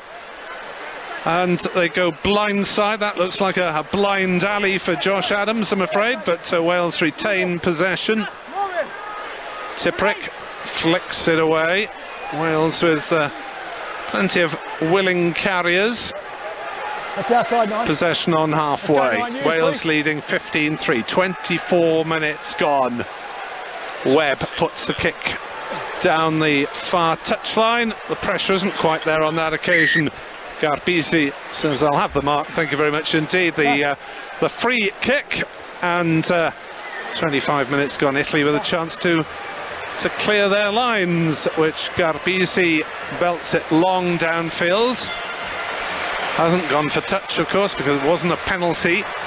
It's just a catch from a mark, and Liam Williams then tries the catch and chase. Can he get underneath it? Not quite, so he had to time his tackle on Garbisi well there. Wait until the Italian studs had hit the deck, and Italy using their forwards, keeping a little bit of discipline, albeit it's been a bit ragged from the home side a couple of times in the first half, and they've given away tries. But here's a break just inside their own half, and Padovani on the scissors back in field.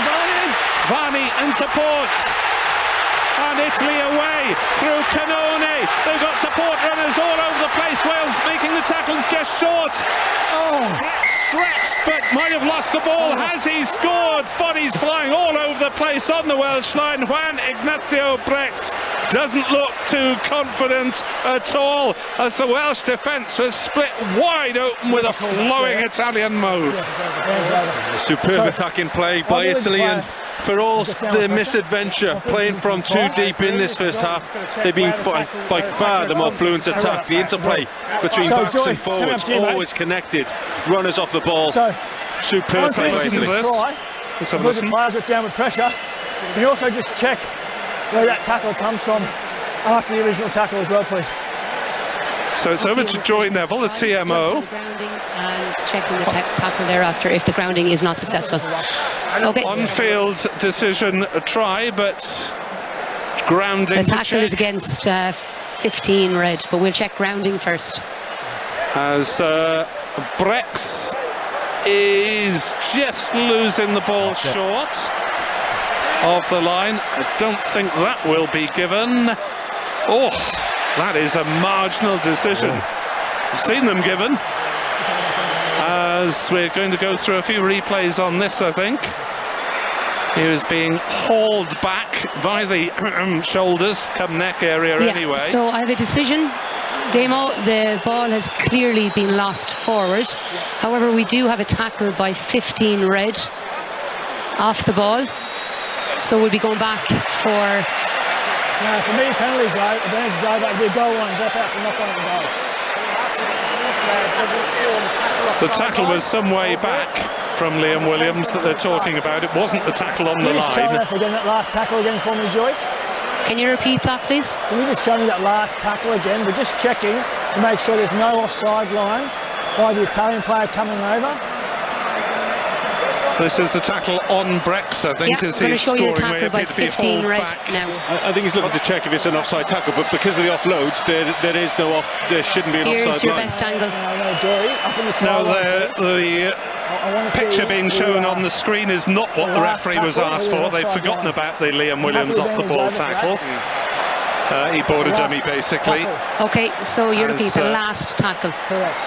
It was Garbisi charged through initially. Liam Williams took out Tommy Allen, but they're going to check the tackle on Brex just trying to get that angle up for you now, Damo. Which I think was Owen Williams or Rhys Webb. Owen Williams tried to haul Brex back and maybe just slid up a bit. So thanks, Joy. So I'm going to stick with my on-field decision. So it's going to be no try. It's a knock-on in goal, so the goal line drop out. But number 10 was clearly offside. I think he was looking to check if there was an offside established, but there was no Welsh player in the ruck, so it's not an offside. It's not a ruck, it was a tackle. And then he played offload, and there's no offside line. Michele Lamaro's protestations are in vain. The crowd don't like it, but Damon Murphy is Wales's friend on this occasion, and Wales still lead by 15 points to 3, as Owen Williams' tackle was judged just about okay on Brex, and Italy have made a mess of receiving that, and I thought they knocked it on and got offside, and now after a word from the assistant they've spotted it, and Wales have a free penalty. Richie Rees, there's a few things going Wales' way in this match. Yeah, they're getting the rub of the green at the minute, but you know, it's momentum in rugby is 80 minutes. It's just Italy.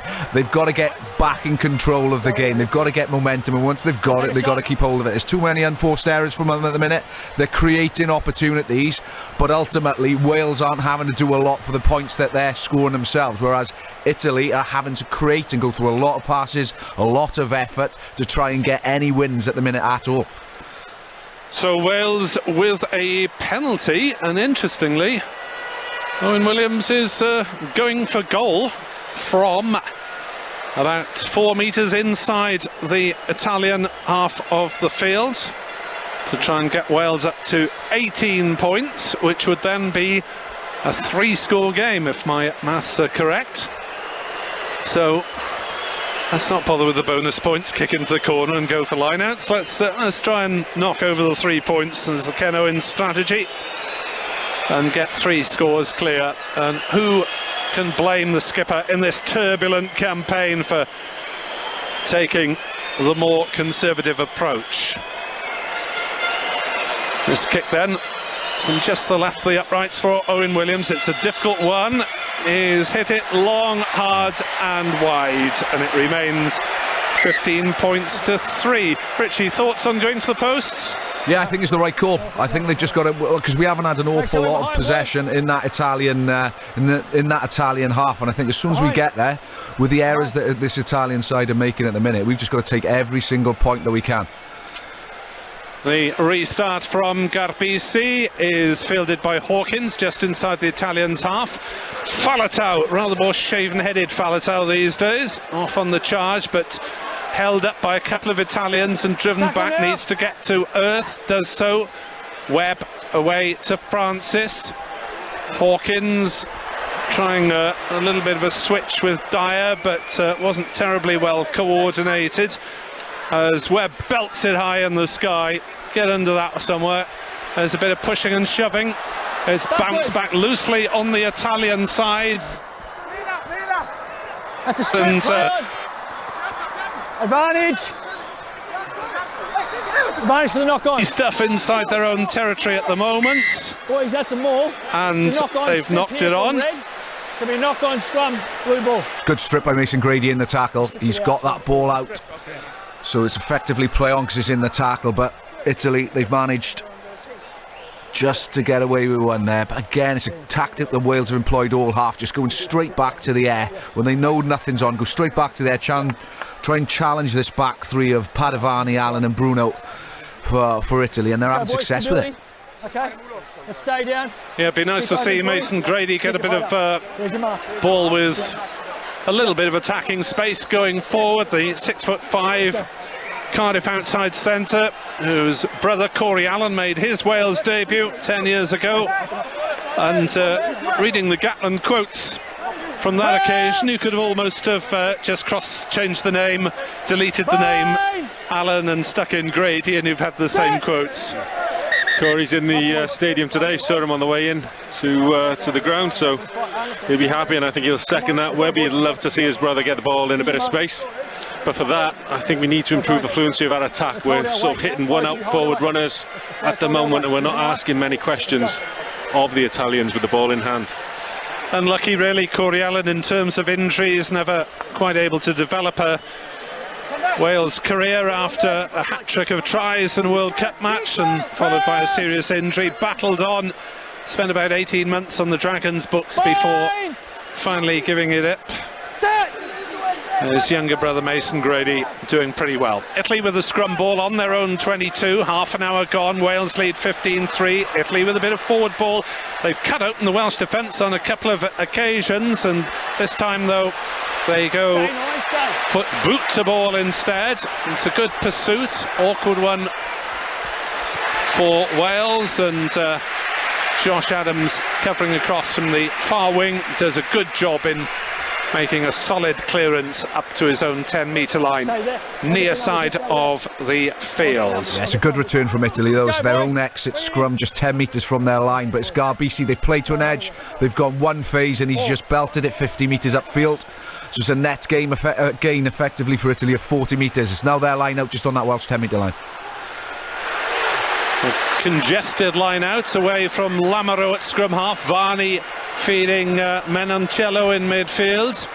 Hawkins again solid in the tackle.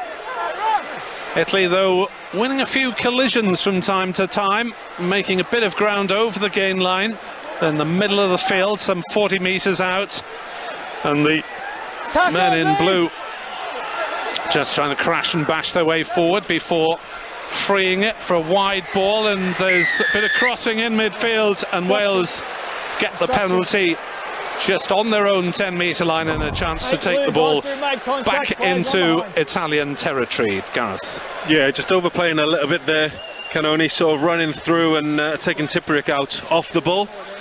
But what I do like about this Italian team, wherever he is, that they're always connected. Garbisi's always sat in behind that forward pod, which is part of the reason why they're winning the collisions. You know, the Welsh defence can't get off the line and hit the man, just in case they play that pass out the back and Garbisi plays wider. It's something I'm not seeing in this Welsh attack. As Wales kick down this near touchline, I just spotted the name and the shirt, the Italian number 8, says Cannone Jr., which is a little embarrassing for a chap who's 6'3" and 102 kilos. His older brother by 2 years, Niccolò, is a little bit bigger, and therefore he's in the second row, and Italy will need to make a prop replacement because Ferrari will have to motor his way down the touchline and get his wound properly stitched up. He is still bleeding, and therefore Riccioni, who started one game ahead of him, is on for his 20th cap, the Saracens tight head. Wales with line-out ball, 25 metres out, won by Tipuric. Wales stick it up the jumper for once and smuggle it back to the Sheriff, captain Ken Owens, and they've milked a penalty, so this is a free play if Wales want to try a cross kick here. But Hawkins out the back to Dyer. Wales trying to get round the outside. Liam Williams tries an offload to Webb, who tries a kick pass through on the far touchline. It goes into touch, but Wales knew there was a penalty advantage. Now this really is eminently kickable, I think, unless the referee wanders too far towards the touchline. So 33 minutes gone. Wales will go for the corner, leading by 15 points to 3. We'll be sending FM listeners off to football very shortly indeed. Wales kick the corner, and Ken Owens will have the chance to throw it in to a line out, which is about 6 metres out. Wales take it. Can they drive their way over for try number 3? Ken Owens has got the ball. He scored 2 tries here a couple of years ago. The Welsh rumble is on. They're up the line. They're over the line. Have they got it down? Referee says time off. Could be a try for Captain Ken. He reckons he's got it. Will it be 20 points to 3, or will it remain 15 points to 3? We'll hear his conversation with Joy Neville very shortly. Whether the ball is in goal and the player's in goal at the same time. That's the only thing we need to look at. Yeah, I agree. So that's exactly what I've seen. So currently it's no try got held up. We'll go to check with Joy. Exactly. Okay. Joy, coming up to you, please. Yeah. So what we're checking is on-field decisions, no try. But what I want to check is whether the ball is over the goal line when the blue player collapses it. Could be a little bit of a hold up here, so we'll let our okay, so on-field decision is no try. Checking where the ball is. Olympico, he'll be back in a moment. Yeah, we will. Thank you, Nick. Yeah, back with Nick and the boys in a moment, but it is time to split the airwaves here on BBC Radio Wales for football commentaries. Wales-Italy continuing on digital radio, medium wave, digital television, BBC Sport Online and on BBC Sounds and 5 Sports Extra.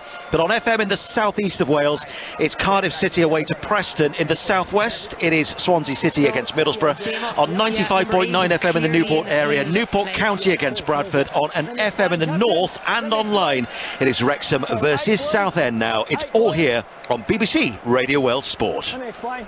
So the official's explanation. We've got a maul driving towards on. 8 balls have collapsed it, preventing a probable try. It's going to be a yellow card and penalty try.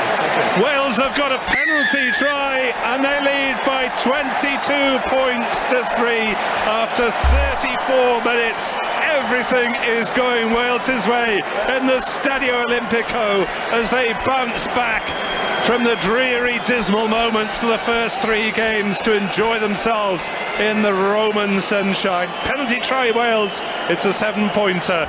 Gareth Delve, watching alongside me, was, well, you did well to pick that one up, Gareth. The eagle eye, I know all about cheating in mauls, Webby, so Cannone, you could see him just pulling that down as it rumbled forward. The Italians have had real issues defending the maul through this tournament, and well done for Wales for going for the corner and rolling the dice.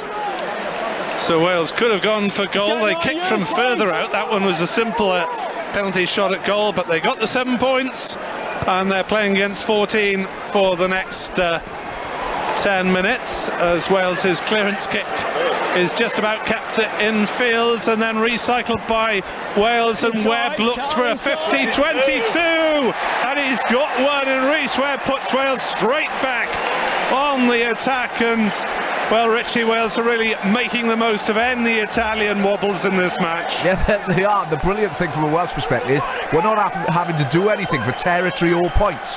Italy are absolutely killing themselves at the minute, and it's a 50-22 from Webb. It's a double kick, because naturally from that first kick receipt your 15's taking it, and he's found space in the backfield off a second. Wales then have made the catch around 12 metres out from the Italian line. They're driving against an Italian pack that's a man short. It's inching forwards with Ken Owens. Referee tells Wales to use it. Hawkins is hauled down in midfield, needs to turn quickly and place it backwards. Italy have got men over. Italy will get the penalty.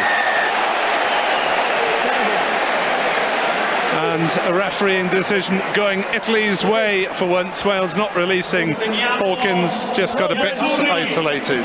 Yeah, it's a good tackle by Garbisi. Put Hawkins to the floor. He falls the wrong way, which opened the ball up to Nicotera.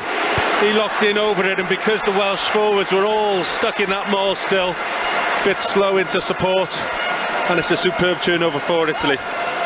37th minute of the game. Italy 3, Wales 22. 3 tries to Wales. Cannone glowering on the touchline in the sin bin as Italy put it into the line out. They've won it down beneath us on the Italian right on this cloudy but very mild afternoon in Rome, which won't be much consolation to those of you listening in a very chilly Britain, but at least we've got a rugby score to warm Welsh cockles. 22-3 Wales lead. 3 minutes to go to half time.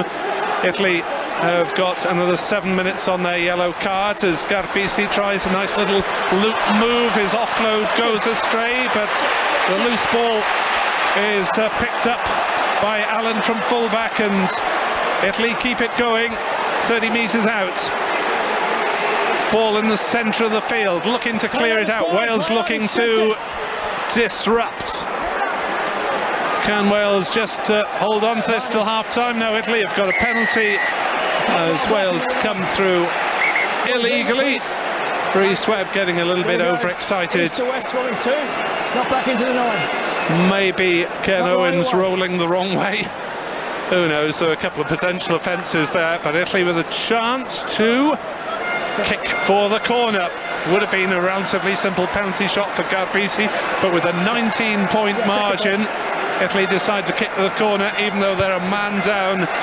Up front, 2 minutes for Wales just to survive this little period of pressure, Gareth. Yeah, really key moment now for Wales. Italy got themselves back into the game against Ireland with the interception try on the verge of half-time. You get the feeling that Wales can hold out for these last 2 minutes. 5 minutes still left on the sin bin for Italy.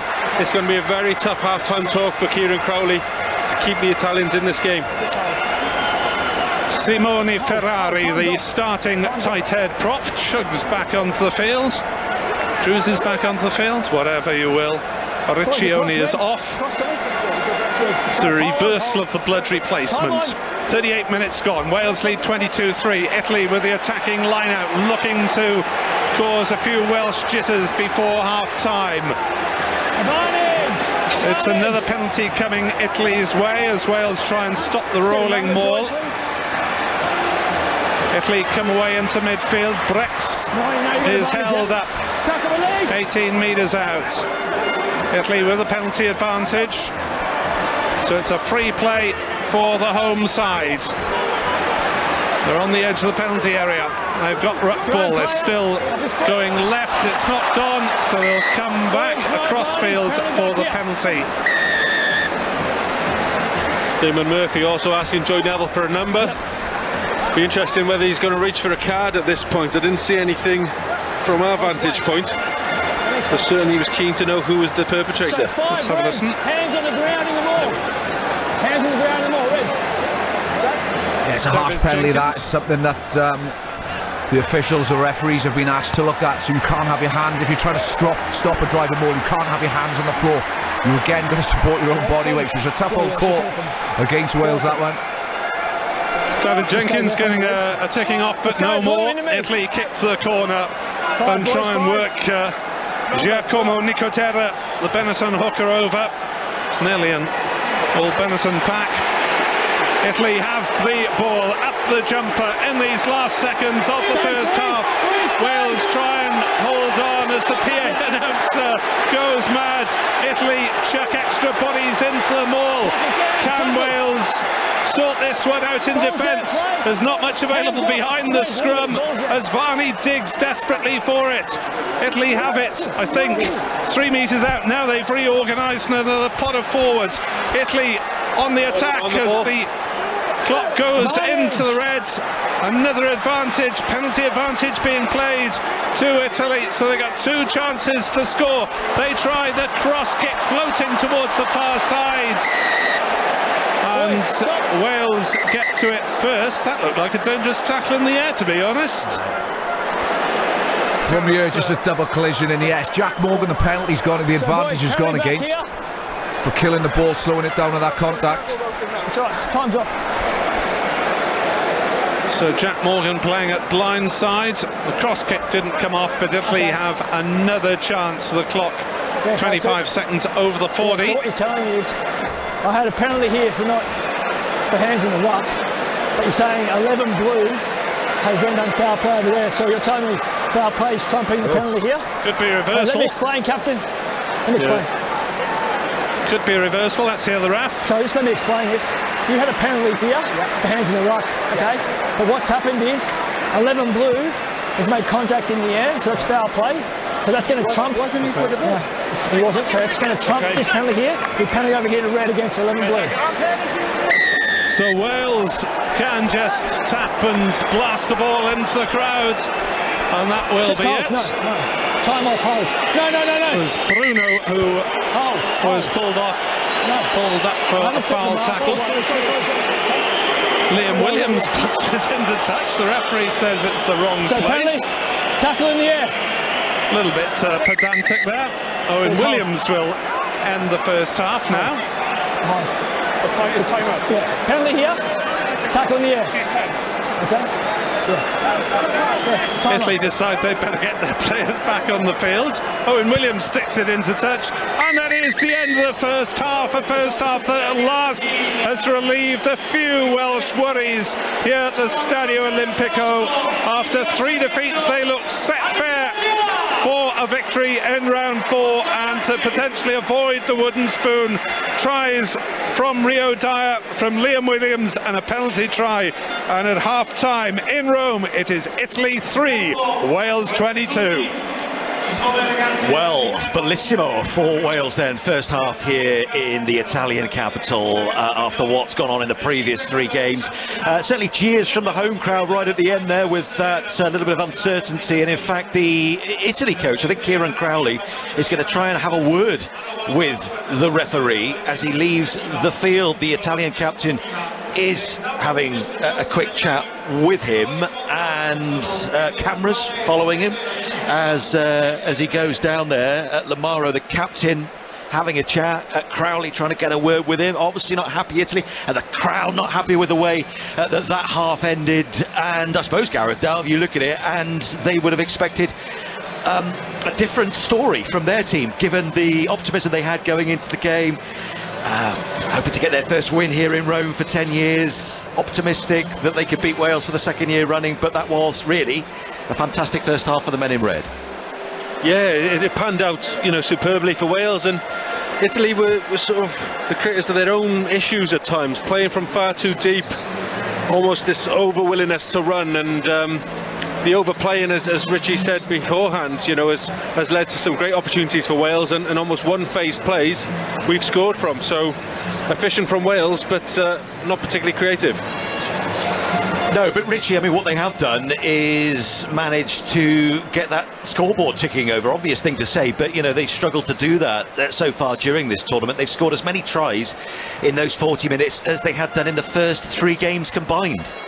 Yeah, I think they've been good, Wales. They've tactically played outstandingly well. I think they've gone for two line-out plays. The first line of the game, they've gone to the air. They've got the ball back, and the next 2, they've run exactly the same play off either side of the field, and they've gone tight off the back of that line-out, and they've used the forwards to carry for the next 4 or 5 phases, and they've got a penalty from it. So that's all they need. Away from home, in Rome, in Italy, try and pick up as many points as you can. But I think Kieran Crowley, he's got every right to be angry with a couple of the calls that from the officials this afternoon so far, but ultimately they're their own worst enemy, this Italian side, in the first half. They're playing way too much rugby, and it's played right into Wales's hands. They're burning so much energy and not having any success from it. Which is what, Gareth Dell, we thought could be to Wales's advantage. That Italy, as we said, they don't kick the ball as much as other teams do. They do try to play as much rugby as they can, but that is almost working in Wales's favour. They're breaking up those attacks and managing to pick up on any loose ends. Yeah, I have to give credit to the Welsh defence for that. The line speed has been led by this back row, and they're getting in the Italian faces. They're not giving them the time and the space that they probably had earlier on in this competition. But I do like what the Italians are trying to do. I think they're just doing it ultimately in the wrong areas of the field, which is a bit of an experience, but I think they will remain threatening into the second half. So as it stands then, Wales climbing out of the gutter in this year's Six Nations, moving above Italy in the live table and on to 4 points. But of course, 40 minutes still to go here in Rome on BBC Radio Wales, BBC Sounds and 5 Sports Extra. 2 other games to go, of course, as well in the Six Nations this weekend. Twickenham later on, 4:45 for England against France. I saw Eddie Jones coming in earlier on. The former England head coach is here today watching this match. And tomorrow it's Ireland against Scotland. Ireland, of course, chasing a Grand Slam in 2023. Ian Hunt with you then on BBC Radio Wales, BBC Sounds, 5 Sports Extra with Gareth Dell, Richie Rees and Nick Webb back with the guys shortly for second half commentary. But let's pause from the rugby to round up what's going on in the football. 4 3 o'clock commentaries going on at the moment, and we'll start with Swansea City at the Swansea.com Stadium taking on Middlesbrough in the Championship. Let's find out how it's going with Ian Walsh and Rob Phillips. It's goalless, but Middlesbrough have their first corner and they've wasted that, but there have been chances at both ends, Ian Walsh. Yeah, they certainly have. Middlesbrough have come here full of confidence. You could see that in the opening 10 minutes. They're knocking the ball about. They've had numerous chances, mainly because Swansea are giving the ball away again at the back, but Swansea have had one good chance with Ollie Cooper. Should have done a bit better, but the majority of play at the moment is with Middlesbrough. It's 0-0 and we've played 11 minutes here at the Swansea.com Stadium. And if you want to listen live in full to the Swansea game, it is on 93.9 FM in the southwest of Wales. Meanwhile, in the southeast on 103.9 FM, you can get full commentary on Cardiff City on the road today. The Bluebirds going into their game at Preston, still 6 points clear of Blackpool, who lost 2-0 at Bristol City earlier. So how are they getting on in the early exchanges at Deepdale? Let's join Jason Perry and Simon Davis. And we have played nearly 11 minutes, but we've had about a 6 or 7 minute stoppage here because the goalkeeper for Preston, Freddie Woodman, former Swansea man, has been down on the floor receiving treatment after a one-on-one with Kian Atete. He was through on goal. Atete collided with Woodman and he has received medical treatment, but he is back on his feet now, which is good to see. Had the appropriate concussion checks, I think it's fair to say, and Jason Perry's back on his feet, Freddie Woodman. Yeah, it's good to see. I mean, he's back on his feet, but as I said earlier on, Cardiff City will put him under pressure. We'll see that if he is okay or not okay. But it's been a great start from Cardiff City. Tete, as you just mentioned, from a great pass, wasn't it, Simon, from Philogene? Really good weight on the pass, curled it around the defender, and Woodman, the Preston goalkeeper, came out very, very brave, slid to the floor and just had a little nick, it looks, to the head. But game's just about to start again. Yeah, the players had to keep warm because of the long stoppage, but Woodman back on his feet and the game about to continue onwards. It's 0-0 here between Preston and Cardiff City. Only one goal or two goals that have gone in the Championship so far. One at St Andrews, Birmingham leading Rotherham by 1-0. Goalless between Burnley, the leaders, and Wigan. Coventry, Hull, Preston, Cardiff, as we heard there. QPR, Watford goalless. Millwall 1-0 up at Reading, and it's Sheffield United second in the table, goalless against Luton. Swansea, as we heard, 0-0 with Middlesbrough, and it's West Brom 0, Huddersfield Town 0. We mentioned earlier on that at Blackpool, one of the clubs closest to Cardiff, near the foot of the table, losing 2-0 away to Bristol City at lunchtime. So just looking at the table then, and in terms of Cardiff's fight for survival, they are 6 points clear of Huddersfield, who are third bottom at the moment. So that's the Championship then. What about League Two? And the Welsh football legend Mark Hughes back in Wales this afternoon with his Bradford side. They're taking on Newport County in League Two at Rodney Parade. Let's get the latest from Mark O'Brien and Chris Wathen. 12 minutes gone. Newport 0, Bradford 0. Newport with arguably the best chance, as Cameron Norman found himself free on the right hand side of the box, but Harry Charsley couldn't convert. That's been Newport's problem this season, not being able to convert from open play. But Bradford, who are looking to go into the automatic promotion places in League Two with a win this afternoon, have been rattled in these early stages. Plenty of danger from their front three, but Graham Coughlin, Mark O'Brien, the former Newport defender, will be pleased with what he's seen so far. Yeah, he'll definitely be pleased, because his team have started out with a very high press. They've been full of energy, and again, like the way I'd say it is that they have created the best opportunity of this half. But again, like you say, Bradford do have a lot of quality going forward, so they do have to be careful of it. Mark Hughes, a former Wales manager, in the Bradford dugout, arms folded. It's a bitterly cold day at Rodney Parade, but with 13 minutes gone, it remains Newport 0, Bradford 0. Mark, Chris, thank you very much. So full commentary on Newport County then is available in the Newport area on 95.9 FM. And what about Wrexham? Let's head to the racecourse and the latest on their game against Southend, looking to go 7 points clear at the top of the table. And the former Wrexham manager Andy Morrell is alongside Mark Poyser. We played 14 minutes. It is 0-0. Wrexham started really fast in the opening 5 minutes, forced a series of corners, camped themselves in Southend's half, but they've slowly but surely got a foothold in this game. But Andy Morrell, Wrexham very much the better side so far. Yeah, very rarely the ball been in Wrexham's half. Majority of play pretty much in the box down Southend's end. But yeah, two teams matched up. The last 5 minutes has been fairly even, but Wrexham did come out of the blocks like nothing, and Southend just couldn't get out. But fair play to them, they dug in, headed everything they needed to, and have made sure that it's 0-0 going into the 15th minute. It is wet, it is wintry, it is very cold. It is Wrexham 0, Southend United 0. 95.4 FM in North Wales and the BBC Sport website for full commentary of Wrexham. Notts County, their title rivals, play Dorking at 5:20.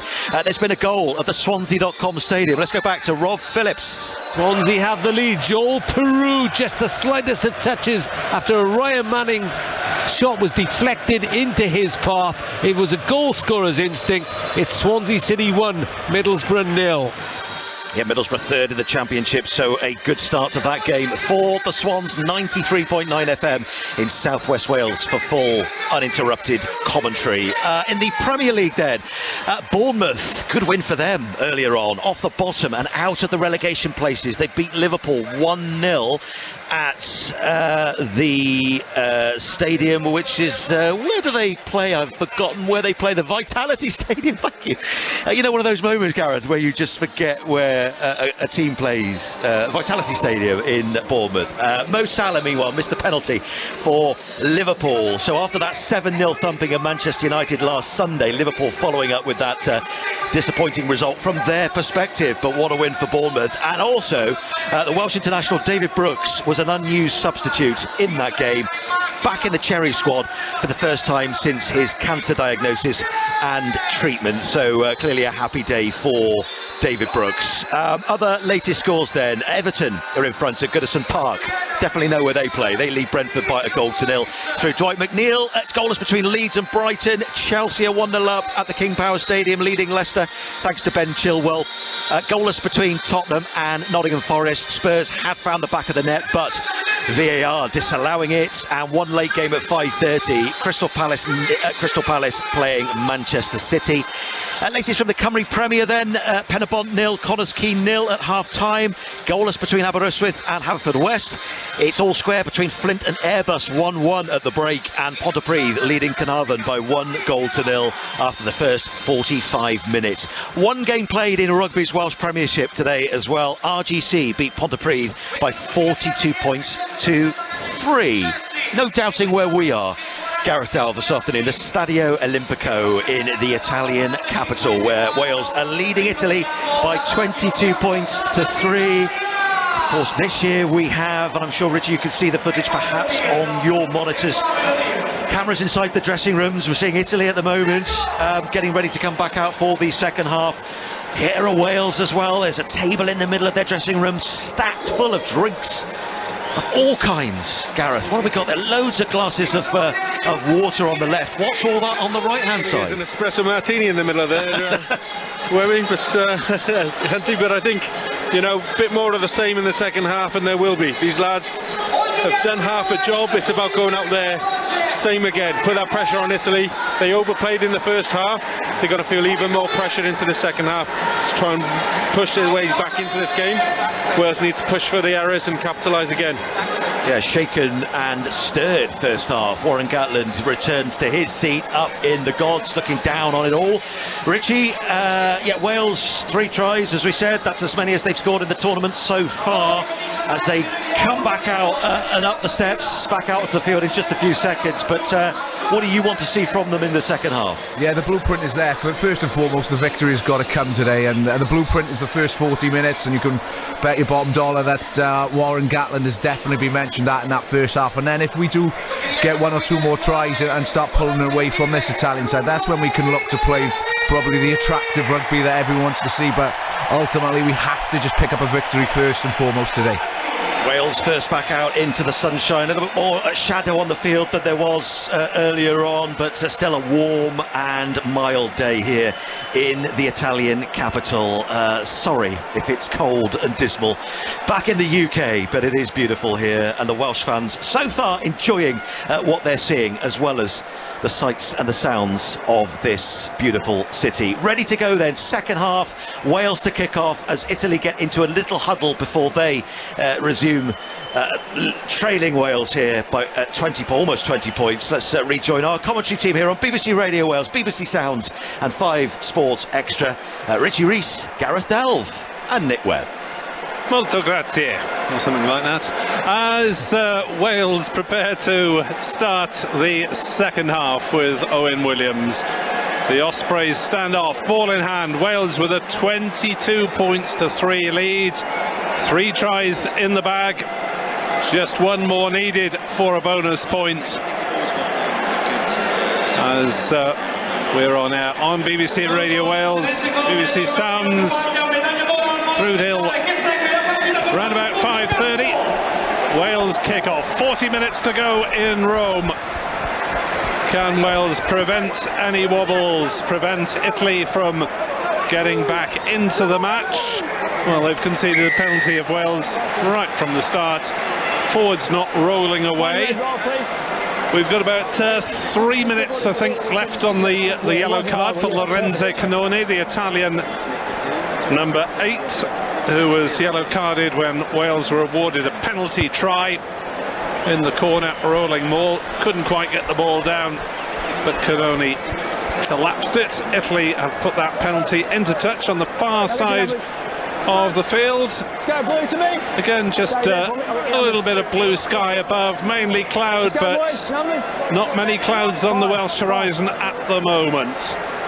Wales lead 22-3. Nicotera into the line out. Up goes Niccolò Canoni and wins it for Italy. One of 7 Benetton forwards in the starting pack. And Italy drive it, making ground, and then recycle, and then have a crack with the big men. But now it's a break down the middle, and Italy almost get clear. I think it was Menoncello went through, and Italy recycled quickly from Varney. Out it goes on the far wing to Ruzza. The second row is lurking wide right for some reason. Italy on the attack, just 2 minutes into the second half. Looking to strike back straight away and get their feet back into this game. Italy breaking it up, and a short pass from Varney almost got one. The big men charging through. Italy a penalty advantage right in front of the posts. No, a scrum advantage, sorry. Italy go blindside. They're about 10 metres out. Ken Owens was trapped for a moment, now he's back on his feet. It's just a knock-on advantage, so Italy can't afford to be too wasteful with this. They still have ball in hand. They try a little chip and chase down the middle, and it is an Italian try as they strike back through Sebastian Negri. The flanker with only a second try, running on for the chip through, and Italy get a toe hold back into the game. Italy 8, Wales 22. Yeah, and you felt there that if Wales could come out, play sort of disciplined, low error rugby in this first 5-10 minutes, they'd put pay to some of this Italian sort of fire. But instead, the soft penalty, Wyn Jones not rolling away, gave him a platform. And from that point on, this Italian attack has been irrepressible. Some superb breaks, Menoncello running the hard lines, and then that little bit of flair by Tommaso Allen picked up beautifully. Over goes the conversion, Richie, 10-22. What do Wales do next? Yeah, ironically, for the amount of passes and the hard work that Italy went through in that first half, it was direct. The main break there, the key line break is your Menoncello. He's just gone front line as Tommaso Allen and Garbisi. They've gone front. Menoncello, he's gone straight through. I think it was Rhys Webb in the backfield, and then it's just a nice little left-footed lob over the top by Tommy Allen to be scored by Negri. But Wales just need to be nice and clean. No cheap outs now, as Gar just mentioned, with any ill discipline in this Italian 22. Force them to play out themselves. Italy have the ball just outside their 22. They're looking more confident with ball in hand, and they're running it from deep again, and they've created space. Inside ball on halfway goes loose, but it's picked up by a blue shirt, and then Varney's pass outside him hits the assistant ref. Well, yes, on Italy line now. I think it's the ball has come off Liam Williams, if it hasn't been seen. It's a great break by Italy on their exit. They looked at it first half, didn't get any success. Forza ragazzi, shouts the announcer. Come on the boys, trying to whip out the crowd. Wales though make a line-out catch for David Jenkins, and then Faletau running into midfield. Wales 15 metres inside their own half, leading 22-10, 5 minutes into the second half. Italy starting the second half with dynamism, are now back up to 15 men with Lorenzo Canoni back on the field. The pursuit of Wales's kit wasn't great, and Bruno danced out of a couple of tackles. Good support from Lamoureux in the centre of the field.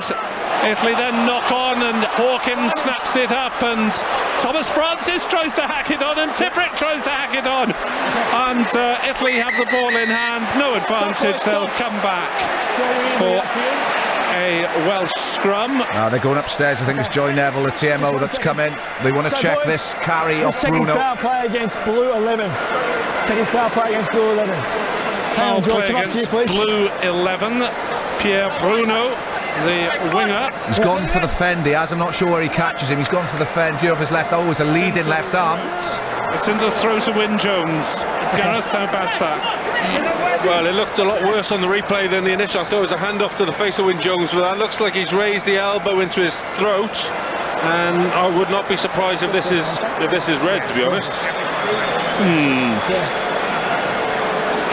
Richie, yellow looks about right. Yeah, I think it'd be harsh if it was a red, but left to the law, I just think this action is happening so quickly. He's bounced off Ken Owens.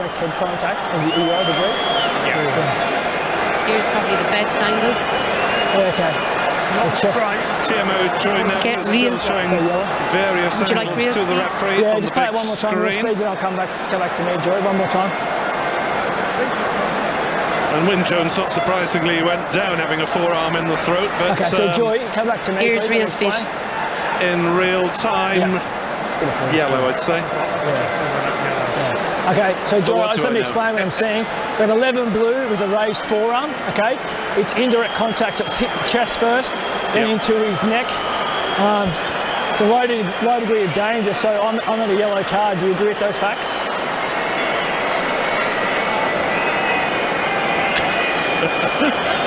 It doesn't hit the neck first, Damo. You try to get it slow. First? I thought it was back angle's best. Okay.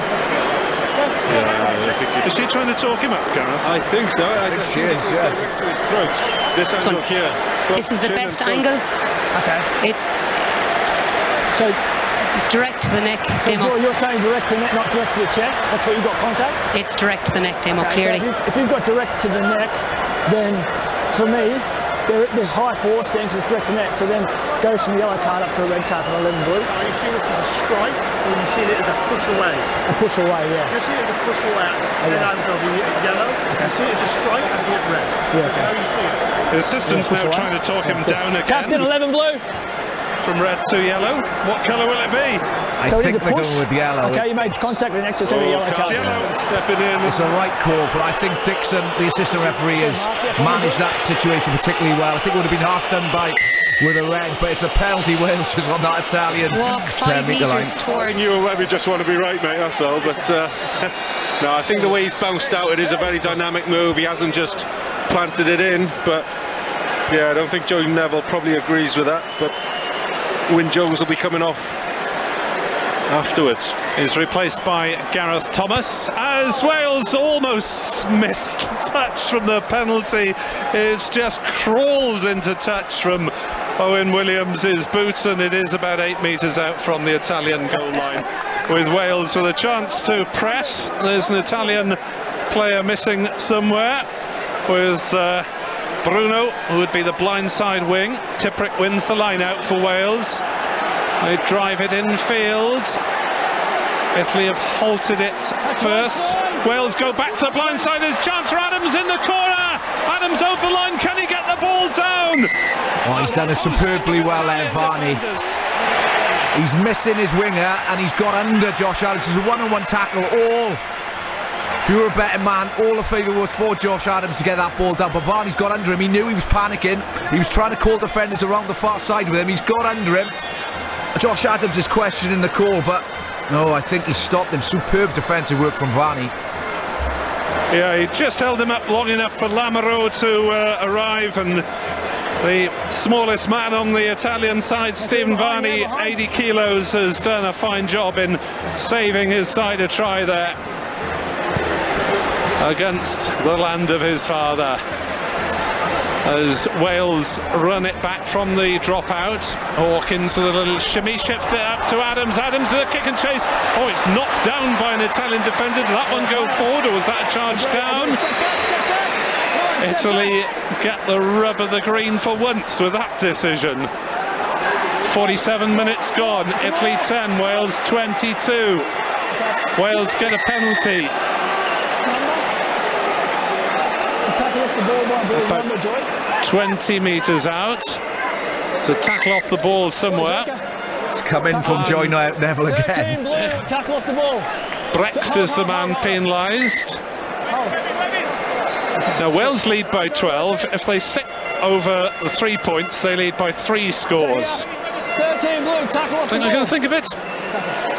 I just don't think it's a solid kicking sort of display by Williams, so yeah, I think he's going to go for the corner, put some pressure on, obviously with the penalty try earlier on in the game, and the chance to just put a bit of pressure with Italy man down. It could be the right option. It's a terrible defensive read. Yeah, it's a terrible defensive read from Eduardo Padovani, though. That's allowed Wales to get up this right-hand edge. Joy. Okay, can you get that early, Joy, please? Sorry, boys. It's back here. Wales have put it into touch, but the referee says it was taken from about 5 metres short. Oh, Damon Murphy, the Aussie, and Joy Neville, the Irish TMO, are not quite on the same wavelength sometimes. No, I think she's too keen to come in as well at the minute. He's got to allow him to make his own decision. 3 blue, sub, time off. 3 blue. As Ferrari will give way again to Riccioni after 48 minutes. Riccioni was on as a temporary blood rep in the first half. Time on. Now Wales with the line out, 10 metres out. Can they drive this one? Italy look pretty solid up front. Wales are making slow progress, but they've got one try from a driving maul. This one would be a long way to rumble over from there. Captain Ken, I think, is going to have to free it for Rhys Webb, but it's spun towards the Italian goal line. There are Italian bodies in the wrong place, and Webb manages to get it clear. Hawkins tries a kick that's charged down. Italy belt it clear, and Wales will have a line out just outside the Italian 10-metre line. Richie, what did you spot there? Yeah, so Hawkins has gone for the crossfield kick, but he's kicked it into his own teammate. I think it was Mason Grady. So by kicking it into him, he's in front of the ball. It's accidental offside. It's apparently Wales, but hasn't been picked up by the officials. Something Joy Neville hasn't come in for. 49 minutes gone. Well, despite that 22-3 lead, these are not convincing times for Wales, but Italy still have a man in the bin again. Wales lead 22-10. Italy with the only score of the second half through Sebastian Negri. And Wales with a clean break from 30 metres out.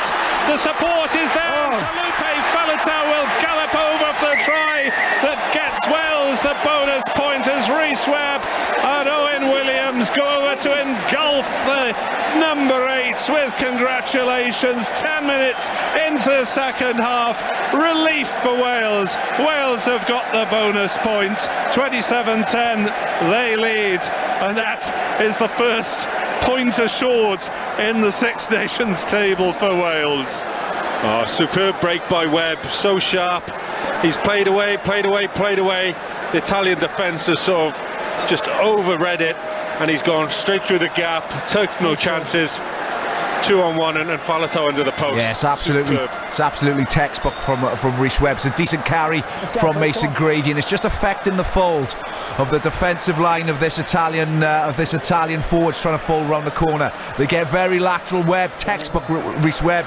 He's been doing this for the last 12 years. He's just shown and going to the base of the contact area, and he hasn't quite got the legs to get there himself. But it's Toby Faletau just on his right hand shoulder. Conversion attempt from Owen Williams, just the right of the post. Taking his time as Owen Williams slots it over. 29-10 Wales lead, as on come replacements for the Welsh side. Rhys Zammit is on. Adams, I think, is giving way. Let's go, bring him on. Let's go. North was hovering. Is he on as well? No, he's going to sit back down, George North. I think they thought that'd be a little bit too cruel at this point to bring on the Welsh bomb squad as such. The last man you want to see on the pitch when gaps are opening up from an Italian perspective would be Rhys Zammit, and I'm looking forward to seeing him in some space. Well, he hasn't got an opposite number for the next 3 or 4 minutes because Bruno is in the bin. Wales lead 29-10, and Wales catch the restart through Hawkins again, who is the designated catcher, it seems. The chunky 98 kilo Welsh centre. Rhys Webb sticks the ball up in the air, up towards the Welsh 10-metre line. Wales get underneath it. Faletau knocks it back. Wales kick it deep into the Italian 22. Sits up for Padovani. Awkward kick on the turn for him, but he's found touch round about his own 10-metre line, just inside. In fact, Rhys Webb might have a touch of cramp. As Italy will take off Nicotera and the try scorer Negri. Just hold. Time's off, hold. Wales want to get on with it. Again, Owens trying to rush them. The throw miles over the top of the line out, and Wales have an open play, and Rhys Zammit is almost clean through on his first touch of the ball. Wales come again, poor pass from Leah Williams to Dyer, it's gone into touch, and the chance is blown.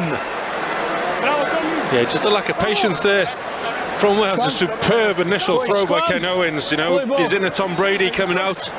Wales getting deep into the Italian 22, but then pushing the pass. Just go through the phases, pick them off.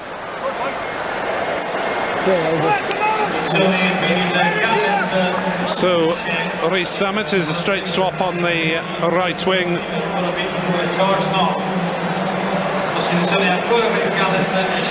As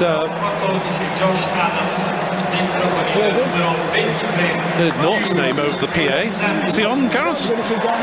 No. I think they've taken Rhys Zammit. Dylan Lewis is on. At tight head prop after 52 minutes. Zuliani is on for Negri, and the experienced Vigi Zebre hooker on for his 46th international. 53 minutes gone at the Stadio Olimpico. Italy still down to 14. As Thomas Williams is pacing the touchline, but is finally told to take his tracksuit top off, so he'll be on for Rhys Webb fairly shortly. Just under 2 minutes left on the Italian yellow card. Wales lead 29 points to 10. They have the bonus point, and now they just need to assure the victory, but Dylan Lewis has given away a penalty in his first scrum, I'm afraid. 18 red collapsing. And Italy with a chance to take play towards halfway down the far side of the field. Yeah, the key for the Welsh performance now is that discipline. Just stay in this fight, force Italy to play from deep, and I think the moment as we see their loose pass into touch, scrum going down, soft penalties, these are the lifelines that Italy are going to need. And we saw from their try earlier on, they don't need that much of an invitation to play some sparkling rugby. Thomas Williams then, who started the first three, he's on for his 44th appearance, the Cardiff inside half. Italy have line-out possession and then knock-on in midfield. Not much is going the Azzurri's way. Wales will have a scrum centre field, and still with no Italian winger at the moment. But again, Italy looking to attack from deep, and as Warren Gatland said in the week, it's time to put some pressure on them and force those mistakes. Bruno is bouncing up and down eagerly on the touchline. 25 minutes to go then here on BBC Sounds, BBC Radio Wales and 5 Sports Extra. BBC Radio Wales Sport with you through till 5:30 today. Wales have got a couple of backs stacked behind the scrum to go either way. Owen Williams and Liam Williams, but the scrum is not completed correctly. And Italy, I suspect, might be trying to muck around until Bruno can get back on from his yellow card. Yeah, the countdown, the time is up on the bin. But it looks like Murphy going to reset, as is Wales with a one-man advantage. Italy are going to change the scrum half as well. Stephen Varney,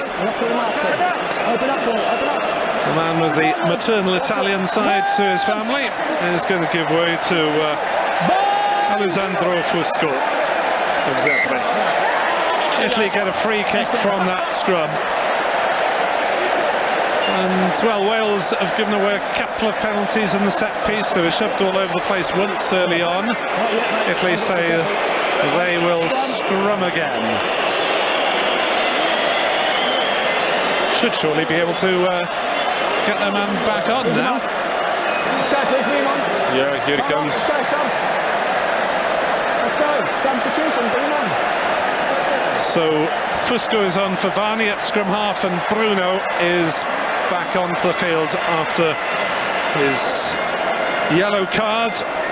During each time, Wales scored 7 points and lead 29-10. Fusco scored a try against England for Italy. They could do with another one from him now.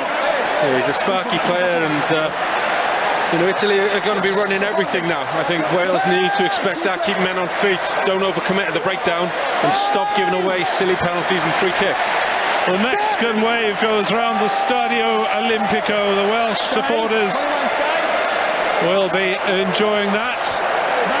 The Italian supporters just enjoying the occasion as Italy work it out to Padovani, who kicks long down towards the Welsh goal line. And Rhys Summit will be able to mine up. The advantage was over, says the referee. That's a bizarre call, really. There's no advantage at all to Italy. Wales offside at the scrum, where they've kicked the ball dead, and it's a goal line dropout for Wales. I don't see how that decision will be made, but Wales will thank Murphy for that. Thomas Williams had been called for offside, but the referee saying the kick was advantage over. Wales drop out from the goal line long. Italy run it back at them. Shot now. And Lorente Canone is brought down 10 metres into the Welsh half, and then Italy use Ruzza to charge forward. Italy really have to find top gear very quickly as Breck shrugging off a tackle. No, it's the Fusco, in fact, the replacement scrum half, who did some good work, but Wales have got a turnover deep inside their own half. How adventurous will they be? A kick and chase tried from Hawkins, and the ball bounces back into Italian hands for Ruzza on halfway. And Brex tries to get his backs moving. Garpisi was in the centre position.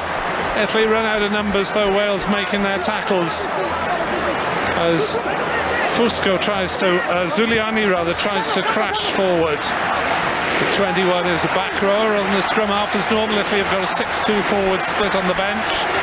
The crowd are really giving it everything.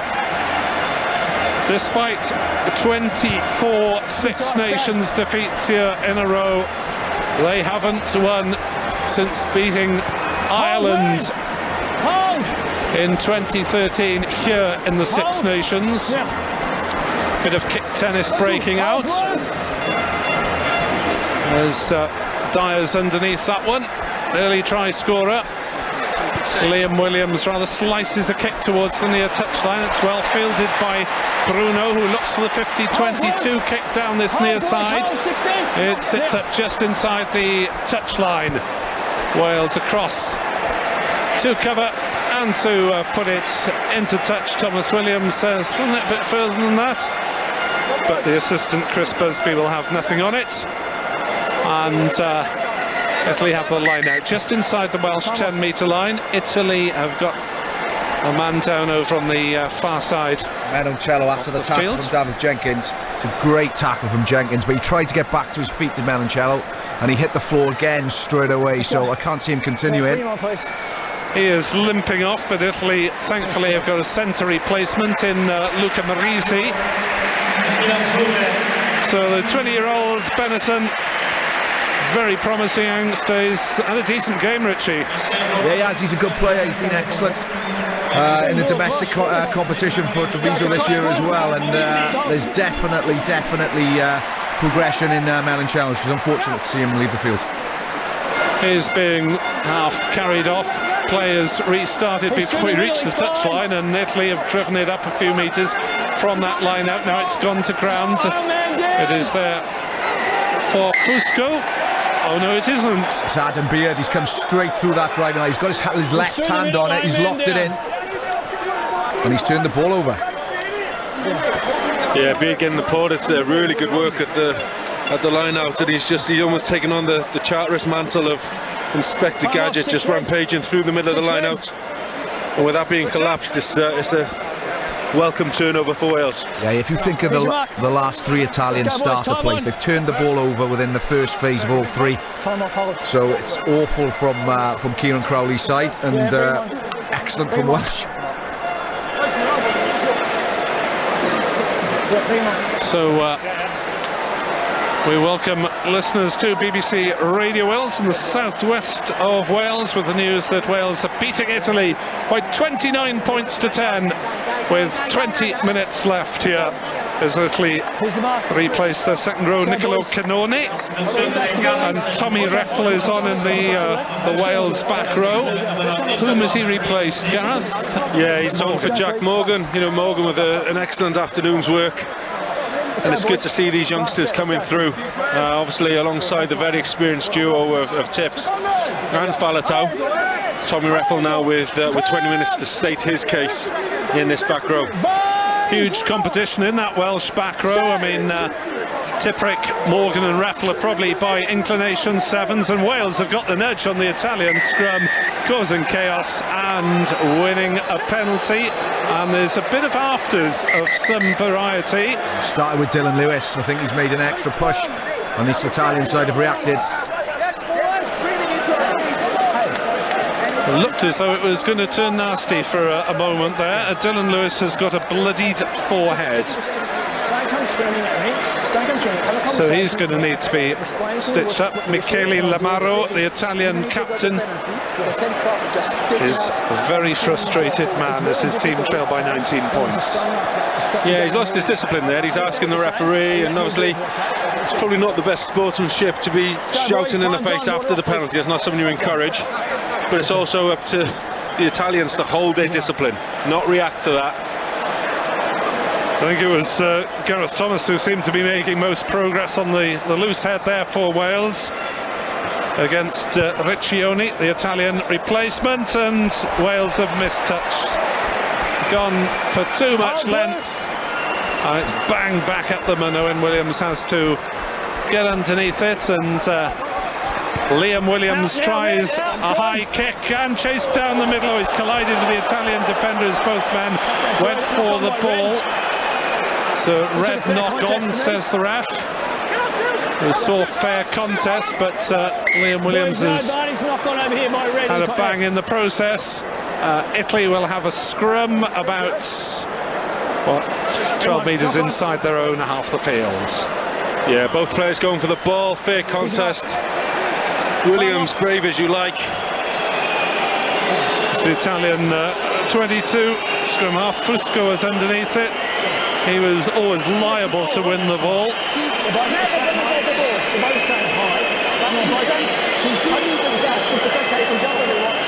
And again, Michele Lamaro having a conversation with Damien Murphy.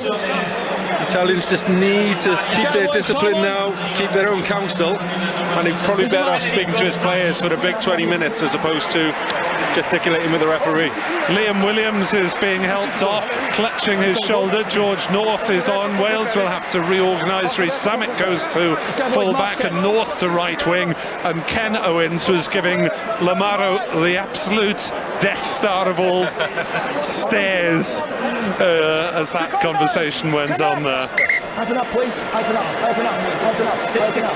Yeah, he's not going to be too impressed with that, and Lamaro just needs to make his case to his players, motivate them, get the best out of them. Referees aren't prone to changing their minds. So 62 minutes gone here on BBC Radio Wales, BBC Sounds and 5 Sports Extra. As Wales lead by 29 points to 10. Italy with a nice little move from inside their own half, and yet another clean break for Italy. Is the support there on Fusco's shoulders? 15 metres out. Italy recycle blind side. It's a bouncing bomb of a pass. It's Grubber kicked through for a chase towards the corner flag, but the ball rolling into touch in front of Padovani, but Fusco causing some trouble there with a beautiful little loop move and made plenty of ground. Yeah, just taking on from where Menoncello had left off, really. You know, superb break by him, using that pace and that power to bust through. Wales could have been in a bit of trouble if Italy had been a bit more patient. 1-9. So Wales with a defensive line out, 5 metres from their own line, as Faletau was trying to burst free, but he was brought down, and Thomas Williams has the ball just out from his own line. The referee's a chirpy fella as Thomas Williams blasts it away. Don't think he'll get too many Christmas cards with an Italian postmark this year, or if he should, he shouldn't open them. Italy have worked it wide on this near side with a chance for Brex, the centre, looping round. Now back infield it goes. Italy 30 metres out, probing away. They've had a few clean breaks in this game, but they've only converted one opportunity, with Negri running onto Tommy Allen's chip. 64 minutes gone. Wales lead 29-10. Italy fighting hard. Wales haven't quite put this game to bed. The result should, well, I was going to say should be sealed, but not if Wales give away silly penalties. We welcome listeners to BBC Radio Wales FM in the Wrexham and Newport areas as a scuffle breaks out after the whistle. Italy have got a penalty when it subsides. Preston North End 0, Cardiff City 0, Swansea lead Middlesbrough by 1-0 in the Championship, as we welcome listeners to BBC Radio Wales in the South East, in the Cardiff area. Cardiff 0-0, Swansea 1-0 up, Newport County 1-0 down at home to Bradford in League 2, and Wrexham 1-0 up at home to Southend in the National League. We'll be back with those FM commentaries in where we are. Oh, we as and when we can.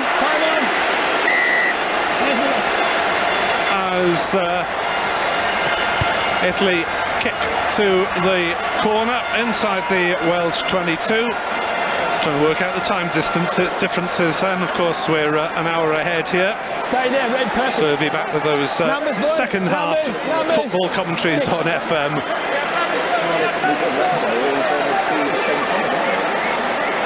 So Bigi into the line out.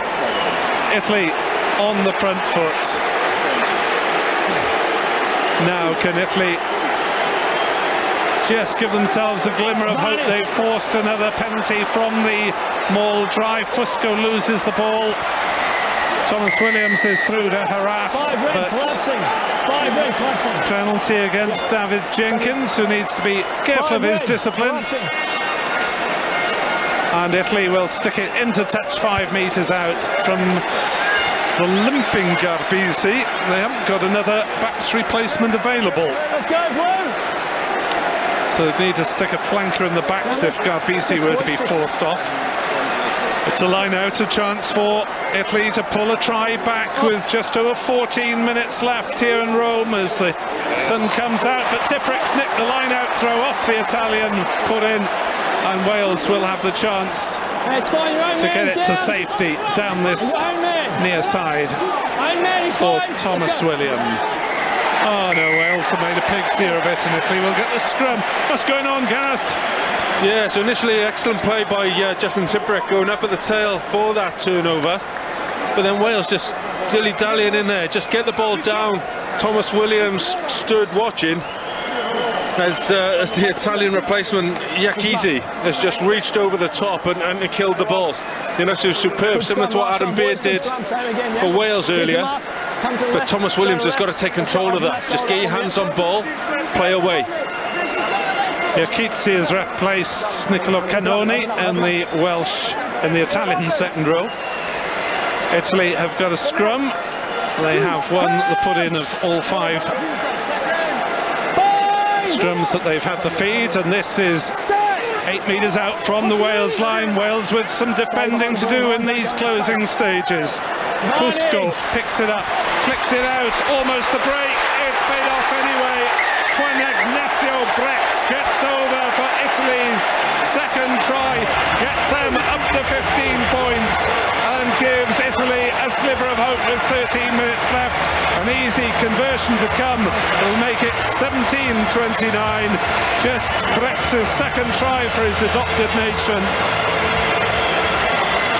Yeah, superb bust initially by Bruno. He's been at the centre of a lot of the good and a lot of the bad for Italy today, but he's hard to stop. Allen knocks over the conversion. It is 17-29. Italy have narrowed the gap to 12 points. Richie Rees. Yeah, Wales aren't going to be in a rush to get to this kick-off, but it's a lovely attacking star play from Italy. When they've got things right today, they've come away with a little bit of success. But as that man's guy just mentioned, it's Bruno. He's making the initial dent. And as his 13, he's outside support runner, he's just flooding that channel when he's gone through. It's Brex has got over the try line, but Wales now, they need to make sure that they just manage this clock, take the time going to the kick-off, and just play the territory game with just 12 points between the two sides now. Forza Azzurri yells the public address announcer. 60,000 Romans agree with him. 2 tries for Italy. Ken Owens is giving way, and Scott Baldwin, veteran Osprey, will provide fresh legs for the last 12 minutes of the game. Rhys Davis on as well in the second row as David Jenkins gives way, and Italy are running everything and knocking on half of it. Wales are given an attacking scrummage. And Italy, they'll roll the dice now. They've been brave, they've played from deep, but with the score as is, they have to be even more adventurous, and that should play into Welsh hands. If Wales can remain disciplined, keep men on feet, and really lock up this this defensive line, they'll get the rewards. Here's your mark. Left to the mark. Italy 9 handling errors to Wales's 4. Keep that gap. Wales have taken advantage. They have a 12-point lead as we move towards the last 10 minutes. But after last year in Cardiff, when Italy snatched it with the last kick of the game, their first win in Wales, we're taking nothing for granted. Wales with a scrum, centre field. Faletau in difficulties, he's knocked it on. What's going on? Gareth Delve, back rower for Wales. Yeah, collector's item there. Talupe just getting the ball stuck under his feet. Very, very rare error from a very experienced and high quality player. It just comes what's before him though. Dylan Lewis again, he's under a little bit of pressure by this Italian scrum. They're going at him, they're trying to isolate him on this left hand side, and it just puts a bit of pressure on Toby Faletau trying to pick up at the back. Jonathan Humphreys, the forwards coach, spotted on the big screen, throwing his hands in the air. 10 minutes to go. Well, the Wales have led by 19 points on 2 occasions. It's down to 12 now. And Wales just have to see this match out, and this is not a side with a great deal of innate confidence at the moment, as Italy break from inside their 22. And Hawkins with a vital tackle. Italy recycle. Allen was in at first receiver. Now they put boot to ball. Hold, Blue, hold! Now. There's a bit of kick chase. Rees Zammit at full back, accelerates over halfway, almost into space, is just tugged back by the shirt before he could get those legs flying down the left-hand touchline. And Italy have a penalty at the break time. 71 minutes gone. It is Italy 17, Wales 29. Back to Nick in a moment, but it is time to hand you back to our Swansea City commentary on FM in the southwest of Wales. That's going to be the first football game to resume. So back we go on that frequency. Swansea leading Middlesbrough at the Swansea.com stadium. Let's rejoin Ian Walsh and Rob Phillips for the second half as the rugby resumes here in Rome. 72nd minutes. The Italian crowd are still singing. That line is yours. Hold on. Well, not tens of thousands, but thousands of Welsh people here, probably biting a few nails. It's not comfortable for Wales, even at 29-17, as Italy try a long line-out throw and almost get a break from it. Good shot, really. They've got attacking ball outside the Welsh 22, as Italy look to get back potentially within a score. Can they get it wide right? Oh, they've grubber kicked it through instead of keeping ball in hand, and it's ricocheted back on the Welsh side, and Wales can afford just to slow it down and play some low-risk rugby and see out this game in Rome. After 3 weekends of torment for Welsh rugby supporters, can we have a bit of stability, please, in these next 7.5 minutes? But the chase for the kick isn't good enough, the Italian handling isn't good enough, and Bruno is blocked by Grady on the Italian 10-metre line. Fusco and Garbisi getting it out to Brex. He gets good support from Zuliani, who's almost clean through. Dyer back to claw down roots of the lock as he was looking to storm away from 40 metres out, for the chances on for Yakitsi down the middle, fending off Welsh defenders as he goes the replacement lock. Italy recycle, they've got an overlap, they don't use it. Wales have got hands on the ball. Tommy Raffle dives to secure precious possession. Wales were split open yet again, but they've got their hands back on the ball, and they've given away another penalty. Wales cannot see this game out. Italy have got a scoring chance. They need 2 tries, but they're playing some exciting rugby. There's a tackle made by Toby Faletau 3 phases before that, off the initial line break. It's a tackle, and he saves the day. He saves the day probably 20 seconds before the turnover. But it's outstanding work rate from Faletau.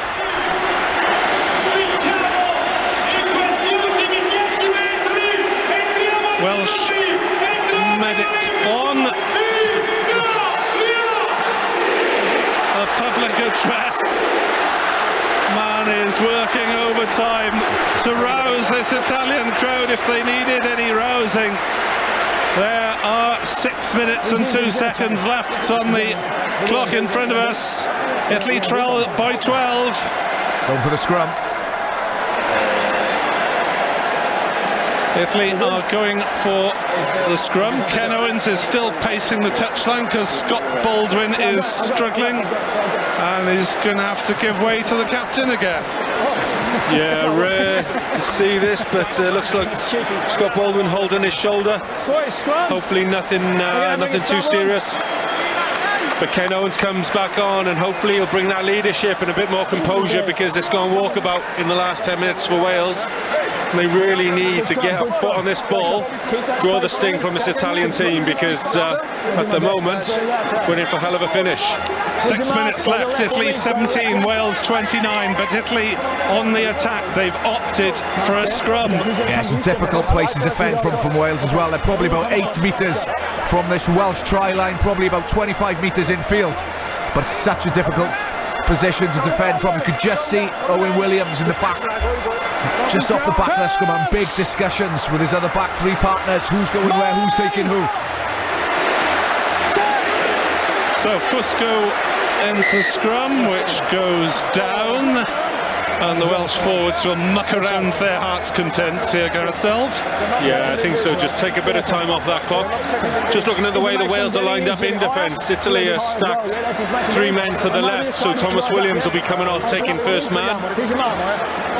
But they've also got 2 threats stacked in behind on the right. Wales probably need to condense that defence a little bit and leave Dyer with a one-on-one on the edge, otherwise they're going to get bust. Well, we thought Wales couldn't lose a huge lead against Australia back in November. It cost Wayne Pivac his job. 12 points, Wales lead by 5 minutes remaining. Italy have scrum ball. Get it out to Brex. Italy playing direct rugby and knock it on 5 metres out from the Welsh line. Wales survive another Italian attack. This is nervy stuff from the Welsh. Italy 17, Wales 29, 5 minutes to play. Well, the rugby continues rather on most of our frequencies, but let's go back to other football commentaries on FM in the southeast. Time of the second half of Cardiff's game at Preston with Jason Perry and Simon Davis, while on 95.9 FM in the Newport area. Second half of Newport Bradford with Mark O'Brien and Chris Watham, while Wrexham Southend with Andy Morrell and Mark Poyser is on FM in the north, and the BBC Sport website. It is all here on Radio Wales Sport. Just over 4 minutes left in Rome. Italy 17, Wales 29. Italy have 2 tries to Wales's 4. Wales are trying to run down that clock. A defensive scrum. Bang the ball into touch, take your time. See down the clock.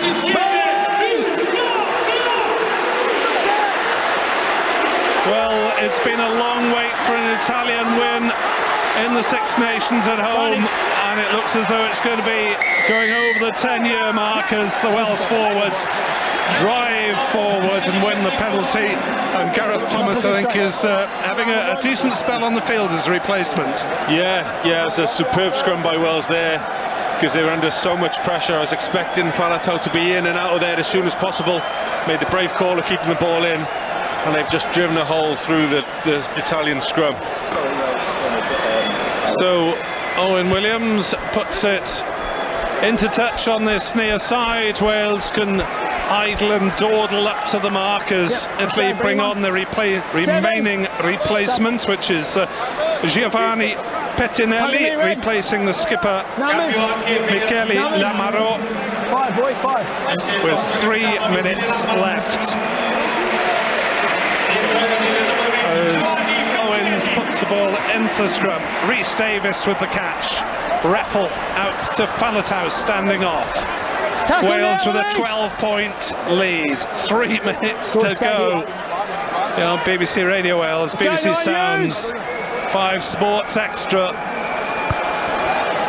There have been a few nerves creeping in as George North chases a high kick, tries to knock it down. Both sides claiming a decision in their favour, and Italy have got offside from a knock-on.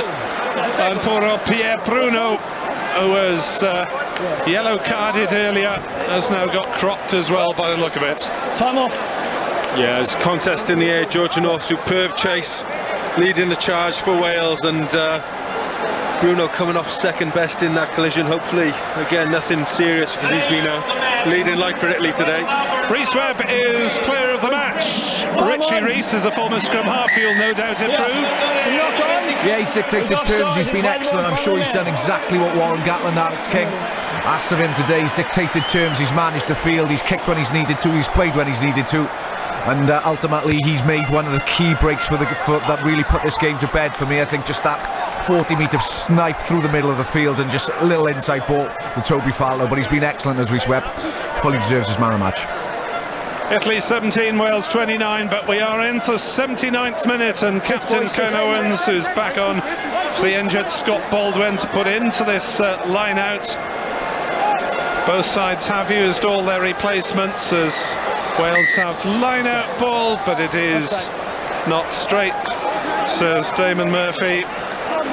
And a decision going Italy's way a little bit too late to help the Azzurri cause now, and Wales have had the rub of the green, I think. Gareth Delve, without being too churlish about this performance. Yeah, I think that'd be fair to say. I think, Italy have been valiant and they've been superb at times, and we have probably benefited from a couple of these 50-50s going our way.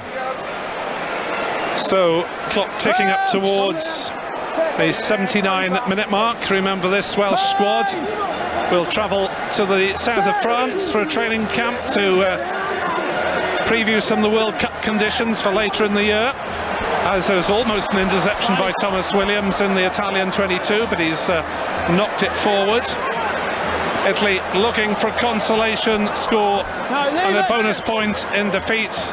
Maybe they deserve. I'm happy, Joe. I'm happy. They've had a really good crack at this game, but really they've made too many errors, and Wales have preyed on them when it counted. Yeah, referee will go back for an off-the-ball tackle. by Thomas Williams. Italy take it quickly, stick it into touch on halfway, and will look to score from there, but with 10 seconds left, that surely is it. And Wales thankfully can grasp a victory in this Six Nations Championship.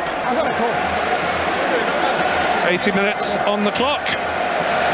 Italy have kicked to touch off a penalty, so they can play. But this is Wales's game now. As Bigi puts it into line-out, it's tapped back on the Welsh side. Rio Dyer puts it into touch, and that is the final act of the game. Wales have come to Rome. They have conquered the Italians, and they should have avoided the wooden spoon in the 2023 Six Nations. Warren Gatland gets his first victory in his second spell back in charge.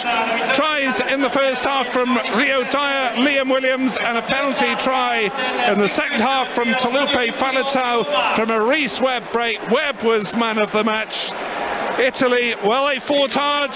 They won the second half. Tries from Negri and Brex. 7 points from the boots of Tommaso Allen. But it's relief for Wales, and it is a victory in the Six Nations in World Cup year as they prepare to travel to Paris. And the French will give him the most severe examinations, no doubt, in the final round. The French lie in wait in Paris, but at least Wales will travel there with some points on the board, 5 of them to be precise. It's finished in Rome. Italy 17, Wales 29.